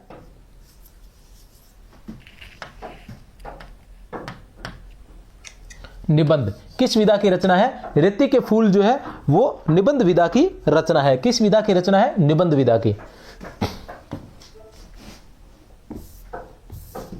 वज्र सा कुछ टूटकर स्मृति से गिरा, यह अंतिम पद है, प्रथम सर्ग का अंतिम पद की प्रारंभिक पंक्तियां हैं ये लगभग, और इससे 4 क्वेश्चंस पीछे की परीक्षाओं में पूछे गए हैं। कितने क्वेश्चंस? 4 का मतलब है कि जहां तक मुझे याद आ रहा है एक ही क्वेश्चन पूछा जाता है एक परीक्षा में, तो लगभग 4 परीक्षाओं में लगातार यहां से क्वेश्चंस पूछे गए हैं, लगातार 4 परीक्षाओं में। वज्र सा कुछ टूटकर, और यहां से एक क्वेश्चन पूछा गया है। पूरे पद से 4 पूछे गए, यहां से 1 पूछा गया है, और शेष जो 2 लाइनें बचती हैं वहां से, इसके बाद की जो लाइनें है वो क्या है? वज्र सा कुछ टूटकर स्मृति से गिरा, दब गए कौन्तेय दुर्वह भार से। वज्र सा कुछ टूटकर स्मृति से गिरा, दब गए कौन्तेय दुर्भाव से, और उच्छ्वास खींचकर बोले हे पार्थ जाता मैं पितामह पास हूं। उच्छ्वास खींचकर बोले हे पार्थ जाता मैं पितामह पास हूं। ये अंतिम पंक्तियां। तो ये जो पंक्ति है कि उच्छ्वास खींचकर बोले हे पार्थ जाता मैं पितामह पास हूं, ठीक है ना, इस पंक्ति पर 3 क्वेश्चन पूछे गए जो मैं बोल रहा हूं, ठीक है। वज्र सा कुछ टूटकर, वज्र सा पहाड़ के समान, कठोर सा, कुछ टूटकर स्मृति से गिरा, याद से कुछ गिरा, मतलब याद, कुछ ऐसा याद आया जो पहाड़ के समान था, ऐसा लगा कि हृदय पर कोई पत्थर गिर गया हो, ठीक है ना, इस तरह से। तो दब गए कौन्तेय दुर्व्यवहार से, वो दुर्व्यह है, असहनीय, ठीक है ना, जिसे वहन नहीं किया जा सकता था,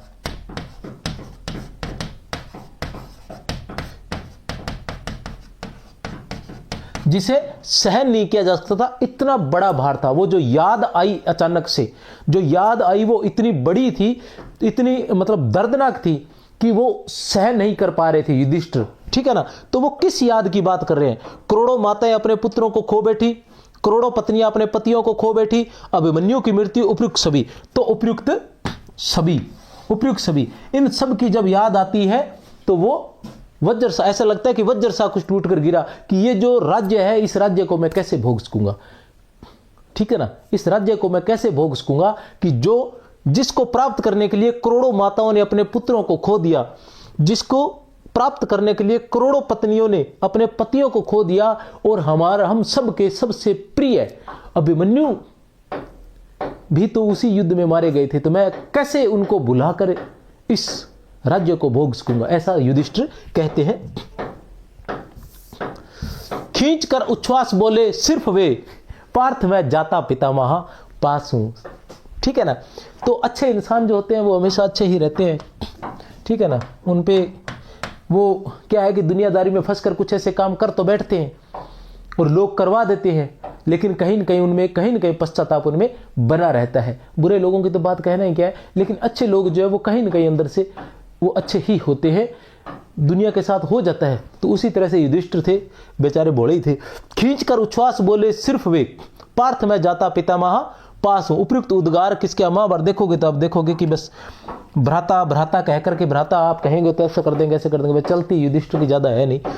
उपयुक्त उद्गार किसके हैं? उपयुक्त उद्गार किसके हैं? युधिष्ठिर के हैं। ठीक है ना। खींचकर उच्छ्वास बोले सिर्फ वे, पार्थ। यहां पार्थ कौन है? पार्थ है यहां अर्जुन। कि हे अर्जुन मैं जाता पितामह पास हूं। पितामह कौन है यहां? पितामह यहां भीष्म है। और ये क्या है? पिछली और ये दोनों मिलाकर ये जो है प्रथम सर्ग का अंतिम पद है। इसलिए इसको प्रथम सर्ग को एज भूमिका भी कहा गया है, क्योंकि इसके बाद असली कहानी भीष्म पितामह की और युधिष्ठिर की शुरू होती है। डीएच लॉरेंस की 70 कविताओं का अनुवाद दिनकर ने किस नाम से किया था? डीएच लॉरेंस की 70 कविताओं का अनुवाद दिनकर ने किस नाम से किया था? डीएच लॉरेंस की आत्मा की आंखें किस नाम से किया था? आत्मा की आंखें,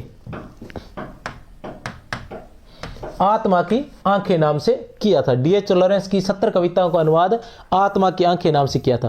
पंत प्रसाद और मैथिलक्षण गुप्त आलोचना किसके द्वारा रचित है? तो हमें पता ही है किसके द्वारा रचित है।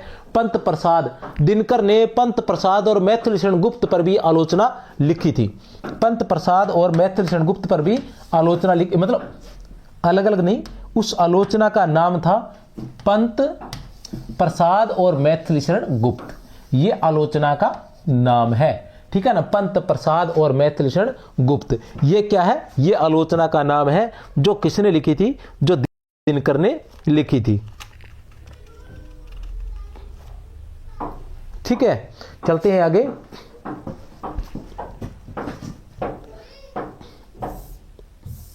अंत शून्य सा लड़खड़ाता मर रहा था वायु में। अंत शून्य सा लड़खड़ाता सा मर रहा था वायु में। उपयुक्त कथन किसके लिए आया है? किसके लिए आया है? दुर्योधन के लिए, युधिष्ठिर के लिए, हर्ष निनाद के लिए, चिर शांति के लिए। तो किसके लिए? हर्ष निनाद के लिए। हर्ष का जो स्वर था, खुशी का जो स्वर था, जीत का जो स्वर था पांडवों का, वो अंत शून्य सा लड़खड़ाता मर रहा था वायु में। ये पहले मैं पूछ चुका हूं वैसे तो। ठीक है ना। फिर आएगा, चलते हैं आगे। कुरुक्षेत्र की रचना भगवान व्यास के अनुकरण पर नहीं हुई है। ध्यान से सुन ले। ठीक है ना। कुरुक्षेत्र की रचना, कुछ चीजें मैंने इसलिए नहीं दी कि आपको याद करनी है या आपको क्वेश्चन आंसर करने हैं। कुछ बहुत सी चीजें मैं इसलिए देता हूं, मेरा अलग ही पैटर्न है। मैं इसलिए देता हूं कुछ चीजें कि आपको वो याद हो जाए। उनको देखकर, जैसे जो कथन जो होते हैं वो इसलिए दे देता हूं कथन को। कुछ कथन ऐसे होते हैं जिनको देखकर आपको पता चल जाएगा कि हाँ ये दिनकर का है या ये उसका है, लेकिन दे इसलिए देता हूं क्योंकि वो जब एग्जाम में पूछे जाएंगे तो शायद आप कवर उसे नहीं कर पाएंगे। तो इसी बहाने यहां क्या एक बार आपका रिवाइज हो जाए, इसलिए मैं क्या है कि करवा देता हूं। देखते हैं। कुरुक्षेत्र की रचना भगवान व्यास के अनुकरण पर नहीं हुई है और नए महाभारत को दोहराना ही मेरा उद्देश्य था। मुझे जो कुछ कहना था वह युधिष्ठिर और भीष्म का प्रसंग उठाए बिना भी कहा जा सकता था। उपयुक्त कथन किस रचना की भूमिका से है? उपयुक्त कथन जो है वो किस रचना की भूमिका से है? तो किस रचना की भूमिका से है? ए, बै, से या फिर द? तो ए, कुरुक्षेत्र की भूमिका से है। उपयुक्त कथन जो है किसकी भूमिका से है? कुरुक्षेत्र की भूमिका से है। और किसका कथन है ये कथन है रामधारी से दिनकर का। और भूमिका जरूर पढ़ लें। एक बार फिर मैं कह रहा हूं भूमिका जरूर पढ़ लें। जहां मैंने व्याख्या करवाई है, व्याख्या से पहले मैंने भूमिका करवाई है। एक पार्ट आएगा कि कुरुक्षेत्र व्याख्या भूमिका सहित, ऐसा चैनल पर, अपने चैनल पर ऐसा लिखा होगा व्याख्या भूमिका सहित। उसमें व्याख्या जो करवाई है, अगर आपको लग रहा है कि अब आपके पास टाइम नहीं है, संस्कृत शिक्षा वालों को अगर लगता है कि अब टाइम नहीं है कि सारी व्याख्या की जाए, तो कम से कम उसको खोलकर शुरुआत में मैंने पूरी की पूरी भूमिका करवाई है जो सिर्फ एक ही पेज की है। उसको जरूर पढ़ ले। भूमिका से क्वेश्चंस पूछे जाते हैं, फिर पूछे जाते हैं, पूछे जाते हैं, पूछे जाते हैं, फिर बता देता हूं। फिर मत कहना कि कहा नहीं सर ने। दिनकर की प्रथम कविता कब प्रकाशित हुई थी? दिनकर की प्रथम कविता तो 1924 ईस्वी में छात्र सहोदर नामक पत्रिका में प्रकाशित हुई थी। कब हुई थी? 1924 ईस्वी में छात्र सहोदर नामक पत्रिका में प्रकाशित हुई थी। 1924 ईस्वी में। चलते हैं आगे। दिनकर की कृति कुरुक्षेत्र का काव्य रूप क्या है? दिनकर की कृति कुरुक्षेत्र का काव्य रूप क्या है? ये क्या कुछ चीजें ऐसी आसान होती हैं जो न चाहकर भी, वैसे कुछ बच्चे तो जो नए होते हैं उनको तो वैसे भी पता नहीं होता, लेकिन पुराने बच्चों के लिए आसान होती है, लेकिन ये आसान चीजें हम अचानक दिमाग से निकल जाती है। तो प्रबंध काव्य क्या है? ये एक प्रकार का प्रबंध काव्य है। क्योंकि प्रबंध काव्य है, ये बात दिनकर ने स्वयं जो है अपनी भूमिका में लिखी है कि अगर मैं भीष्म और युधिष्ठिर का आलंबन नहीं लेता तो यह काव्य मुक्तक हो जाता, प्रबंध नहीं होता। लेकिन फिर भी मैंने इसे प्रबंध मतलब लिखने का मैंने प्रयास नहीं किया, यह प्रबंध अपने आप बन गया, मतलब ऐसा है। कुरुक्षेत्र न तो दर्शन है और न किसी ज्ञानी के प्रौढ़ मस्तिष्क का चमत्कार है। कुरुक्षेत्र जो है बहुत ही महत्वपूर्ण है भाई साहब, ये बहुत ही महत्वपूर्ण है, बहुत ही वेरी वेरी मोस्ट है।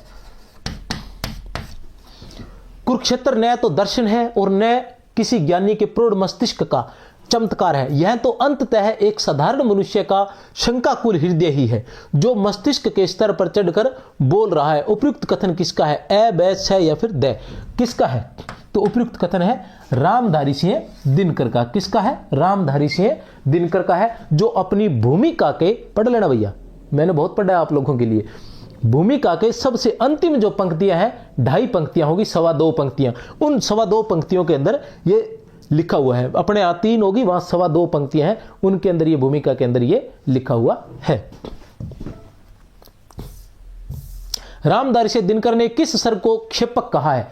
रामधारी सिंह दिनकर ने किस स्वर को क्षेपक कहा है? भूमिका से जहां खत्म होती है वहां वो बोलते हैं कि मैंने यहां पूरा प्रयास किया है कि जो द्वापर है, द्वापर बोलते हैं वो महाभारत की जगह, वहां द्वापर शब्द का यूज करते हैं कि द्वापर की जो घटनाएं हैं उनमें मैं किसी प्रकार की फेरबदल न करूं। हाँ, कुछ प्रश्न जो है वो आधुनिकता से जुड़े हुए हैं, तो वो भीष्म के माध्यम से उत्तर मैंने अवश्य दिलवाए हैं आधुनिकता के माध्यम से, ताकि उसका कोई वर्तमान में कोई उद्देश्य हो सके। लेकिन एक सर्ग जो है वो हटकर हो सकता है बिल्कुल, ठीक है ना, उसे क्षेपक की संज्ञा दी है एक सर्ग को, और वो सर्ग कौन सा है? छठा सर्ग। वो कौन सा है? छठा सर्ग है, जिसे उन्होंने क्षेपक की संज्ञा दी है, छठा सर्ग। समर की मेदिनी का क्या अर्थ है? समर की मेदिनी का क्या अर्थ है? ये कुछ शब्दार्थ हैं, आप देख सकते हैं ध्यान से। समर की मेदिनी का क्या अर्थ है? युद्ध की वीरता, युद्ध का कौशल, युद्ध की तलवार, युद्ध की भूमि, तो युद्ध की भूमि। और समर मेदिनी किसे कहा गया है इस कुरुक्षेत्र प्रथम सर्ग में? तो समर की मेदिनी किसे कहा गया? कुरुक्षेत्र को कहा गया है। किसे कहा गया है? कुरुक्षेत्र को कहा गया है। महाभारत युद्ध के पश्चात कौरवों में कौन बचा था? महाभारत युद्ध के पश्चात कौरवों में कौन बचा था? ए, 1 2 3 4 5, ए, बैस है या फिर द, तो कौन बचा था? धृतराष्ट्र। महाभारत युद्ध के पश्चात कौरवों में कौन बचा था? तो धृतराष्ट्र बचे थे कि उनका कथन है, वो पद है, वैसे तो वह भी अंतिम क्रियाक्रम बनता है उसका शब्दार्थ, तो ठीक है ना, और वो वैसे संस्कृत में शब्द पता नहीं कौन सा है, तो उसका ये कहा गया है कि उनके जो है अंतिम क्रियाक्रम के लिए 2 ही लोग बचे थे, ठीक है ना, एक अंधा, एक वृद्धा और एक अंधा, ऐसे कुछ शब्दों का प्रयोग किया जाता है, एक अंधा और एक वृद्धा। कुरुक्षेत्र के किस सर्ग को भूमिका की संज्ञा दी जाती है? कुरुक्षेत्र के किस सर्ग को भूमिका की संज्ञा दी जाती है? तो बहुत बार बोला है मैंने, ठीक है ना, कुरुक्षेत्र के किस सर्ग को भूमिका की संज्ञा दी जाती है? तो किस सर्ग को दी जाती है? प्रथम सर्ग को। प्रथम सर्ग को जो है भूमिका की संज्ञा भी दी जाती है। उर्वशी चक्षु रसना प्राण त्वक तथा श्रोत्र की कामनाओं का प्रतीक है। उर्वशी जो है ये उर्वशी रचना के लिए है, ध्यान लगा लेना। उर्वशी जो है उर्वशी रचना में उर्वशी किसका है? चक्षु रसना, चक्षु रसना प्राण त्वक तथा श्रोत्र की कामनाओं का प्रतीक है। और पुरूरवा क्या है? पुरूरवा जो है रूप रस गंध स्पर्श तथा शब्द से मिलने वाले सुखों से उद्वेलित मनुष्य है। ये ध्यान लगा लेना, ये सारी बातें।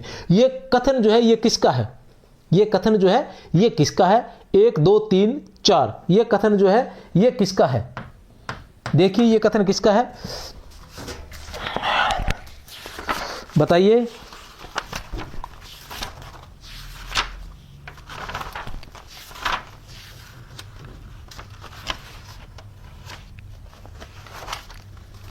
कथन किसका है, रामधारी से दिनकर का। किसका कथन है ये, रामधारी से दिनकर का है। याद कर लेना, रामधारी से दिनकर का है तो याद करना ही पड़ेगा, और अपने पास ऑप्शन नहीं है, क्योंकि रामधारी से दिनकर उधर राष्ट्रीय सांस्कृतिक काव्य धारा में भी बहुत महत्वपूर्ण है।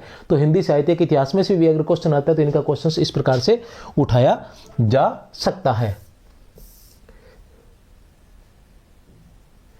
रामधारी से दिनकर का यह कथन जो है उर्वशी की भूमिका से लिया गया है। उस हलाहल सी कुटिल दुर्भाग्नि का जो कि जलती आ रही है चिरकाल से, इसका तात्पर्य है आपसी ईर्ष्या, स्वार्थ लोलुपता, अपने प्राय का भेद कोई नहीं। उस हलाहल सी कुटिल दुर्भाग्नि का जो कि जलती आ रही है चिरकाल से, इसका तात्पर्य है उस हलाहल सी कुटिल दुर्भाग्नि का, ठीक है ना। तो आपसी ईर्ष्या क्या है, आपसी ईर्ष्या। क्वेश्चंस ज्यादा है, थोड़ा सा स्पीड मुझे करनी ही पड़ती है। कुरुक्षेत्र में व्रत मुक्त केशी किसे कहा गया है, कुरुक्षेत्र में व्रत मुक्त केशी किसे कहा गया है। तो इसके दो प्रकार के अर्थ निकल सकते हैं।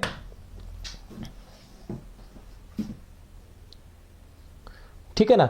अधिकतर तो क्या लगाया गया है कि व्रत का मतलब है प्रण, ठीक है ना। मुक्त केशी खुले केश रखने वाली। अच्छा, खुले केश रखने का व्रत रखने वाली किसे कहा गया है, खुले केश रखने का व्रत रखने वाली, प्रण रखने वाली, प्रण करने वाली किसे कहा गया है, तो द्रौपदी को कहा गया है, ठीक है ना। और खुले केशों के प्रण से मुक्त होने वाली, खुले केशों के प्रण से मुक्त होने वाली भी किसे कहा गया है, द्रौपदी को कहा गया है। वो कैसे होते, प्रण उसका पहले होता है दुशासन के लिए, और दुशासन को मारकर उसके लहू से अपने बालों की चोटी बनाती है और अपने बालों को बांध लेती है। कितने सालों बाद बांधती है, वो 13 साल बाद जो है उसको बांधती है। लहू कौन लाकर देता है, भीम लाकर उसे देता है। वास्तव में उर्वशी नर की उत्कट अभिलाषा, अपरिमित वासना, इच्छा अथवा कामना की मूर्ति है। उपयुक्त कथन किसका, ये उर्वशी के लिए है, ठीक है ना।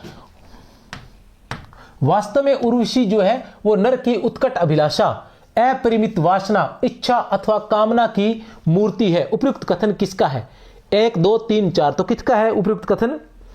उपयुक्त कथन जो है वो डॉक्टर गुलाब राय का है। वो किसका है कथन, डॉक्टर गुलाब राय का है। ध्यान लगा लें किसका कथन है, डॉक्टर गुलाब राय का।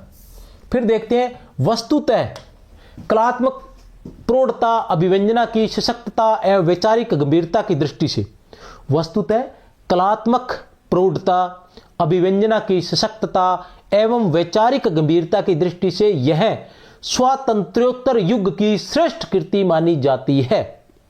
एक बार फिर से, वस्तुतः कलात्मक प्रौढ़ता, अभिव्यंजना की सशक्तता एवं वैचारिक गंभीरता की दृष्टि से यह स्वातंत्र्योत्तर युग की श्रेष्ठ कृति मानी जाती है, जिसे आधुनिक युग के महान काव्यों में कमायनी के बाद, आधुनिक युग के महान काव्यों में कमायनी के बाद दूसरा स्थान दिया जा सकता है। तो उपयुक्त कथन किसका है, 1 2 3 या 4, उपयुक्त कथन किसका है, तो किसका है उपयुक्त कथन, डॉक्टर गणपति चंद्र गुप्त का। किसका कथन है उपयुक्त, डॉक्टर गणपति चंद्र गुप्त का। चलते हैं आगे, देखते हैं क्या है आगे। प्रश्न संख्या तो दी नहीं इस बार। कुरुक्षेत्र विजय के पश्चात कौन विकल हो रहा था, कुरुक्षेत्र विजय के पश्चात कौन विकल हो रहा था, तो हमें पता ही है युधिष्ठिर विकल हो रहा था।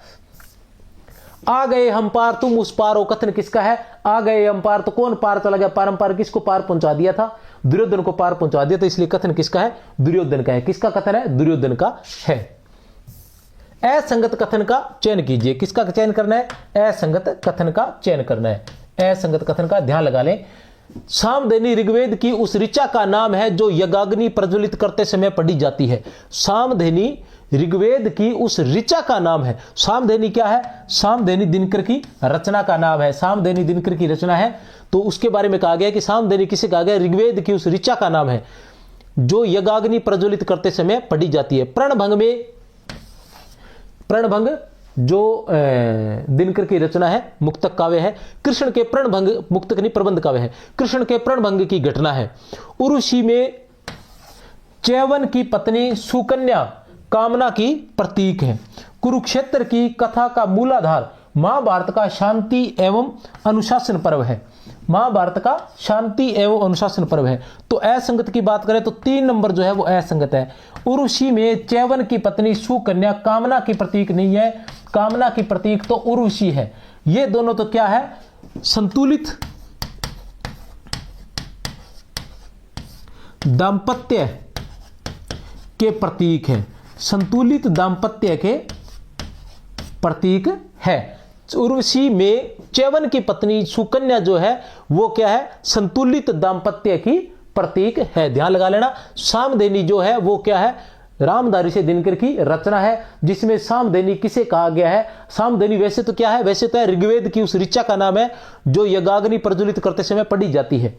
यज्ञ की अग्नि प्रज्वलित करते हैं तो उसे पढ़ी जाती है, उसे पढ़ा जाता है ऋचा को। लेकिन यहाँ रामधारी से दिनकर का औचित्य जो है वो उद्देश्य जो है वो है युवाओं से संबंधित, कि जब युद्ध की अग्नि प्रज्वलित की जाती है तो तब युवाओं की उसके अंदर आहुति दी जाती है, युवाओं की आहुति दी जाती है। तो इसलिए यहाँ इस सामधेनी को लेकर प्रणभंग में कृष्ण के प्रणभंग की घटना है कि कृष्ण का ये प्रण था कि वो युद्ध में जो है हथियार नहीं उठाएंगे। उनका प्रण था कि युद्ध में हथियार नहीं उठाएंगे, लेकिन भीष्म पितामह ने उन्हें मजबूर कर दिया था। भीष्म पितामह ने वो नरसंहार मचाया था, गदर मचा दिया था युद्ध के अंदर महाभारत में, कि अंत में ठीक है ना, श्री कृष्ण को अपना प्रणभंग करना पड़ा था। तो उसी से संबंधित ये रचना है प्रणभंग। और उर्वशी के बारे में जानते ही हैं, कामाध्यात्म, कामाध्यात्म की संज्ञा दी गई है उर्वशी को।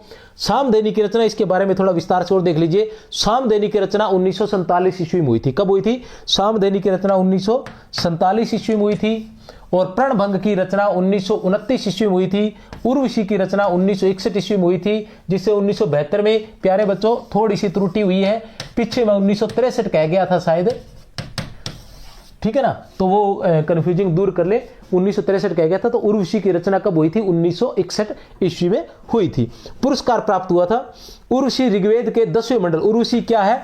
ऋग्वेद के 10वें मंडल में वर्णित पुरुरवा व उर्वशी का आख्यान है। ऋग्वेद के 10वें मंडल में वर्णित पुरुरवा व उर्वशी का आख्यान है, जिसमें उर्वशी जो है वो कामना का प्रतीक है, जबकि सुकन्या जो है वो संतुलित दाम्पत्य जीवन का प्रतीक है। चलते हैं आगे। छीनता हो सब तब कोई और तू त्याग तप से काम ले, यह पाप है, पुण्य है विछिन्न कर देना उसे, उठ रहा तेरी तरफ जो हाथ है। किसकी है ये पंक्तियां? उपयुक्त कथन किसका है? ए बैस है या फिर दे? तो किसका है उपयुक्त कथन? भीष्म का है। किसका है? भीष्म का ये कथन है। कुरुक्षेत्र से है ये भीष्म का कथन। वैसे ये प्रथम सर्ग से नहीं है, आगे के किसी सर्ग से है, ठीक है। रक्त से छाने हुए इस राज्य को वज्र हो कैसे सकूंगा भोग में। रक्त से छाने हुए इस राज्य को वज्र हो कैसे सकूंगा भोग में, कि मैं पत्थर का बनकर कैसे भोग सकूंगा। मैंने बताया था ना, ये बात मैं पहले बता चुका। किसका कथन है ये? युधिष्ठिर का कथन है।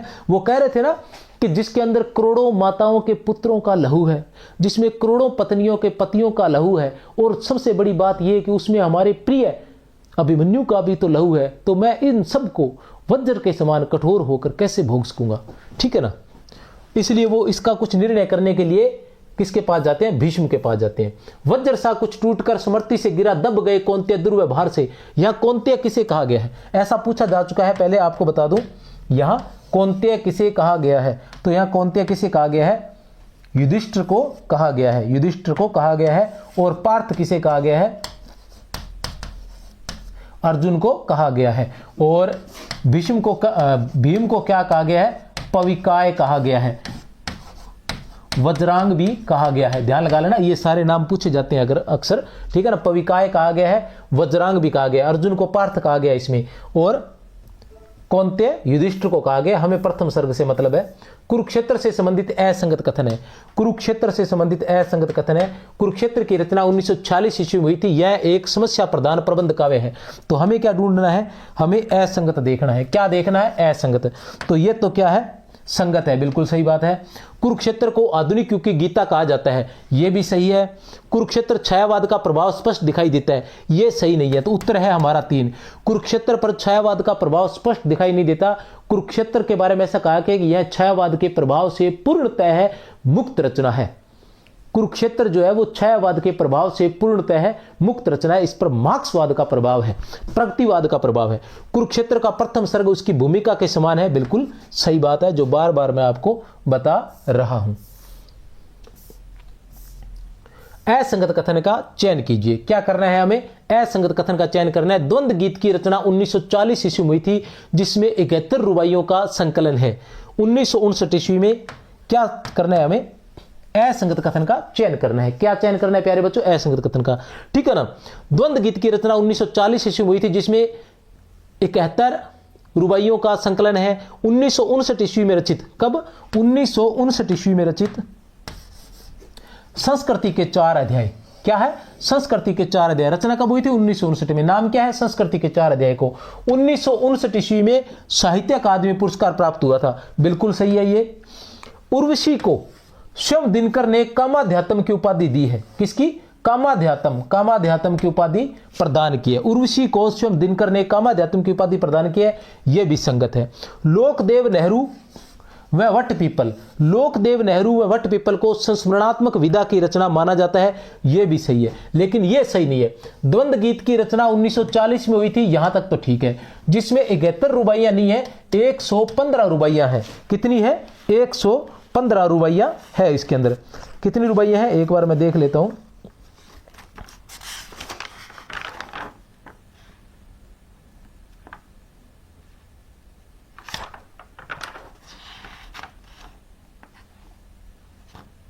एक 115 रुबाइयां हैं, बिल्कुल सही है। कितनी रुबाइयां हैं? 115 रुबाइयां हैं, कोई समस्या नहीं है हमें, ठीक है ना। ठीक है, आगे व्याख्या में दे ही रखा था वैसे। कुरुक्षेत्र में पार्थ किसे कहा गया? मैं पहले बता चुका हूं पार्थ किसे कहा गया है, अर्जुन को कहा गया है। कुरुक्षेत्र का प्रकाशन कब हुआ था? कुरुक्षेत्र का प्रकाशन कब हुआ था यह भी हमें अच्छे से ध्यान होना चाहिए, पीछे बता चुका हूं 1940 ईस्वी में। कब हुआ था कुरुक्षेत्र का प्रकाशन? 1940 ईस्वी में। डॉक्टर राजेंद्र प्रसाद ने दिनकर की किस रचना की भूमिका लिखी थी? डॉक्टर राजेंद्र प्रसाद ने दिनकर की किस रचना की भूमिका लिखी थी? तो संस्कृति के 4 अध्याय की, जिसको साहित्य अकादमी पुरस्कार प्राप्त हुआ था 1959 ईस्वी में। डॉक्टर राजेंद्र प्रसाद ने संस्कृति के 4 अध्याय की। कुरुक्षेत्र प्रथम सर्ग का मूल प्रतिपाद्य क्या है?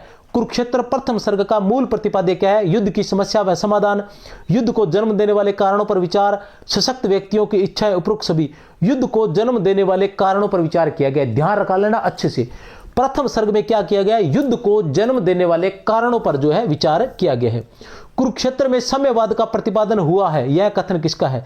कुरुक्षेत्र में साम्यवाद का प्रतिपादन हुआ है। कुरुक्षेत्र में क्या है? साम्यवाद का प्रतिपादन हुआ है, यह कथन किसका है? विश्वनाथ प्रसाद मिश्र का है। किसका कथन है ये? विश्वनाथ प्रसाद मिश्र का। कुरुक्षेत्र का प्रतिपाद्य बुद्धि के अत्याचार तथा विषमताओं का निराकार और विज्ञान के स्थान पर स्नेह की स्थापना करना है।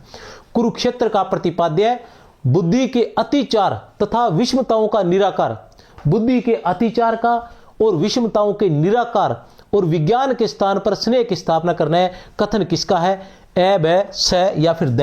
तो ये कथन जो है, ये कथन किसका है? ये कथन है डॉक्टर नगेंद्र का। किसका कथन है प्यारे बच्चों? ये डॉक्टर नगेंद्र का कथन है। किसका कथन है ये? डॉक्टर नगेंद्र का कथन है। द उत्तर है इसका, डॉक्टर नगेंद्र का। कुरुक्षेत्र में कुल कितने सर्ग है? पता ही है, 7 सर्ग है। कुल कितने सर्ग है? 7 सर्ग है। और हमारे कौन सा पाठ्यक्रम में है? वरिष्ठ अध्यापक के पाठ्यक्रम में कौन सा है? प्रथम सर्ग है। कुरुक्षेत्र का मूल रस कौन सा है?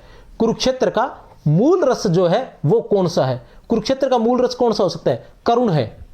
कुरुक्षेत्र का मूल रस जो है वो करुण है। कौन सा है मूल रस? करुण। युधिष्ठिर क्यों रो रहे हैं? युधिष्ठिर क्यों रो रहे हैं? युधिष्ठिर जो है वो क्यों रो रहे हैं?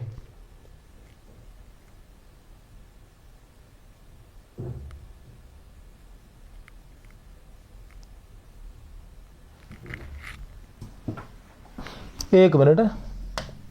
यह कुरुक्षेत्र का मूल रस जो है, सॉरी, वीर रस है। कुरुक्षेत्र का मूल रस जो है वीर रस है। मैंने कर्ण इसलिए बता दिया क्योंकि जो अभी अपने प्रथम सर्ग ही पढ़ा था, मैंने भी प्रथम सर्ग ही पढ़ा है, पूरा कुरुक्षेत्र मैंने पढ़ा नहीं है, तो मुझे लगा कि शायद करुण होगा क्योंकि प्रथम सर्ग में तो सिर्फ करुण रस नजर आता है। ठीक है, युधिष्ठिर क्यों रो रहे हैं? द्रोणाचार्य की मृत्यु पर, महाभारत के युद्ध में भीष्म विनाश पर, भीष्म पितामह के घायल होने पर, इनमें से कोई नहीं। तो किस पर रो रहे हैं? महाभारत के युद्ध में भीषण विनाश होने पर। महाभारत के युद्ध में भीषण विनाश होने पर कहते हैं वह कौन रो रहा है? ठीक है ना। खुले केशों वाली द्रौपदी को क्या कहा गया है? खुले केशों वाली द्रौपदी को क्या कहा गया है? प्रतिशोध की ज्वाला, प्रतिशोध की आग, प्रतिशोध की मूर्ति, प्रतिशोध से जलती हुई अग्निशिखा। तो प्रतिशोध से जलती हुई अग्निशिखा दे रहेगा, प्रतिशोध से जलती हुई अग्निशिखा। द्रौपदी ने कितने वर्षों तक अपने बाल खुले रखे थे? तो 13 वर्ष तक। कितने वर्षों तक खुले रखे थे? 13 वर्षों तक खुले रखे थे। कितने वर्षों तक खुले रखे थे? 13 वर्षों तक जो है खुले रखे थे। महाभारत युद्ध के पश्चात कौरवों का श्राद्ध करने के लिए, अच्छा ये वो कौरवों का श्राद्ध करने के लिए कौन बचे थे? श्राद्ध मतलब अंतिम क्रियाक्रम, जो शब्द मुझे पीछे नहीं आ रहा था ना वो। महाभारत युद्ध के पश्चात कौरवों का श्राद्ध करने के लिए कौन बचे थे? गांधारी और धृतराष्ट्र, अर्जुन और युधिष्ठिर, कर्ण और कुंती, धृतराष्ट्र और दुर्योधन। तो गांधारी और धृतराष्ट्र, गांधारी और धृतराष्ट्र। वैसे उसके अंदर जो आता है एक वृद्धा और अंधे के सिवा, एक वृद्धा और अंधे के सिवा। ठीक है ना, एक वृद्धा और अंधा, गांधारी को एक वृद्धा और अंधा का। मैं भीष्म पितामह के पास जा रहा हूं, ये कथन किसका है? ठीक है ना, खींचकर उच्छ्वास बोले, ठीक है ना, कि पार्थ मैं जाता पितामह पास हूं। तो कौन जाते हैं पितामह पास? युधिष्ठिर। कौन जा रहे हैं पितामह पास? युधिष्ठिर जो है वो पितामह पास जा रहे हैं। कौन है? युधिष्ठिर। लड़खड़ाता मर रहा था वायु में, पंक्ति में कौन सी शब्द शक्ति है? लड़खड़ाता मर रहा था वायु में, पंक्ति में कौन सी शब्द शक्ति है? तो कौन सी शब्द शक्ति है? लक्षणा शब्द शक्ति है। कौन सी शब्द शक्ति है? लक्षणा शब्द शक्ति। दिनकर कृत कुरुक्षेत्र के प्रथम सर्ग, दिनकर कृत कुरुक्षेत्र के प्रथम सर्ग की प्रथम पंक्तियां हैं। वह कौन रोता है वहां इतिहास के अध्याय पर? वह कौन रोता है वहां इतिहास के अध्याय पर जिसमें लिखा है नौजवानों के लहू का मोल है, जिसमें लिखा नौजवानों के लहू का मोल है। उस हलाहल सी, उस हलाहल सी क्या रहेगा? उस हलाहल सी कुटिल द्रोहाग्नि का उपयुक्त पंक्तियों में अलंकार है। उस हलाहल सी, उस जहर के समान,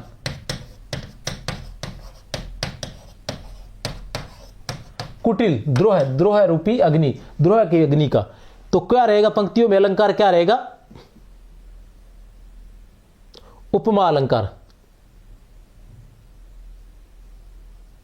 ठीक है ना, क्या रहेगा? उपमा भी है, रूपक भी है। वैसे तो द्रोहाग्नि की बात करें तो रेखांकित हलाहलसी में क्या है? उपमा अलंकार है, और द्रोहाग्नि में क्या है? रूपक अलंकार है।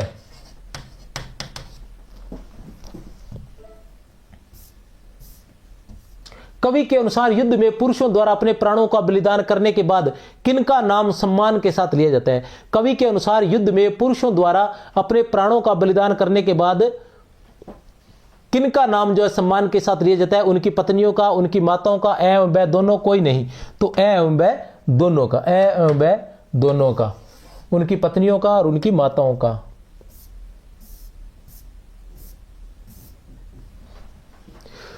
तो भैया काफी लंबी क्लास थी और सभी को बहुत बहुत शुभकामनाएं, विशेषकर संस्कृत शिक्षा वालों को। ठीक है ना, इसके साथ इसके बाद मैं श्रद्धा का और बड़े बड़े जो है क्लास से लेकर आने का प्रयास करूंगा। लगभग आप कोशिश करें कि शाम को 6 से लेकर 7 बजे के बीच में आप जरूर उपस्थित रहें। सभी को बहुत बहुत शुभकामनाएं। जय हिंद, जय भारत।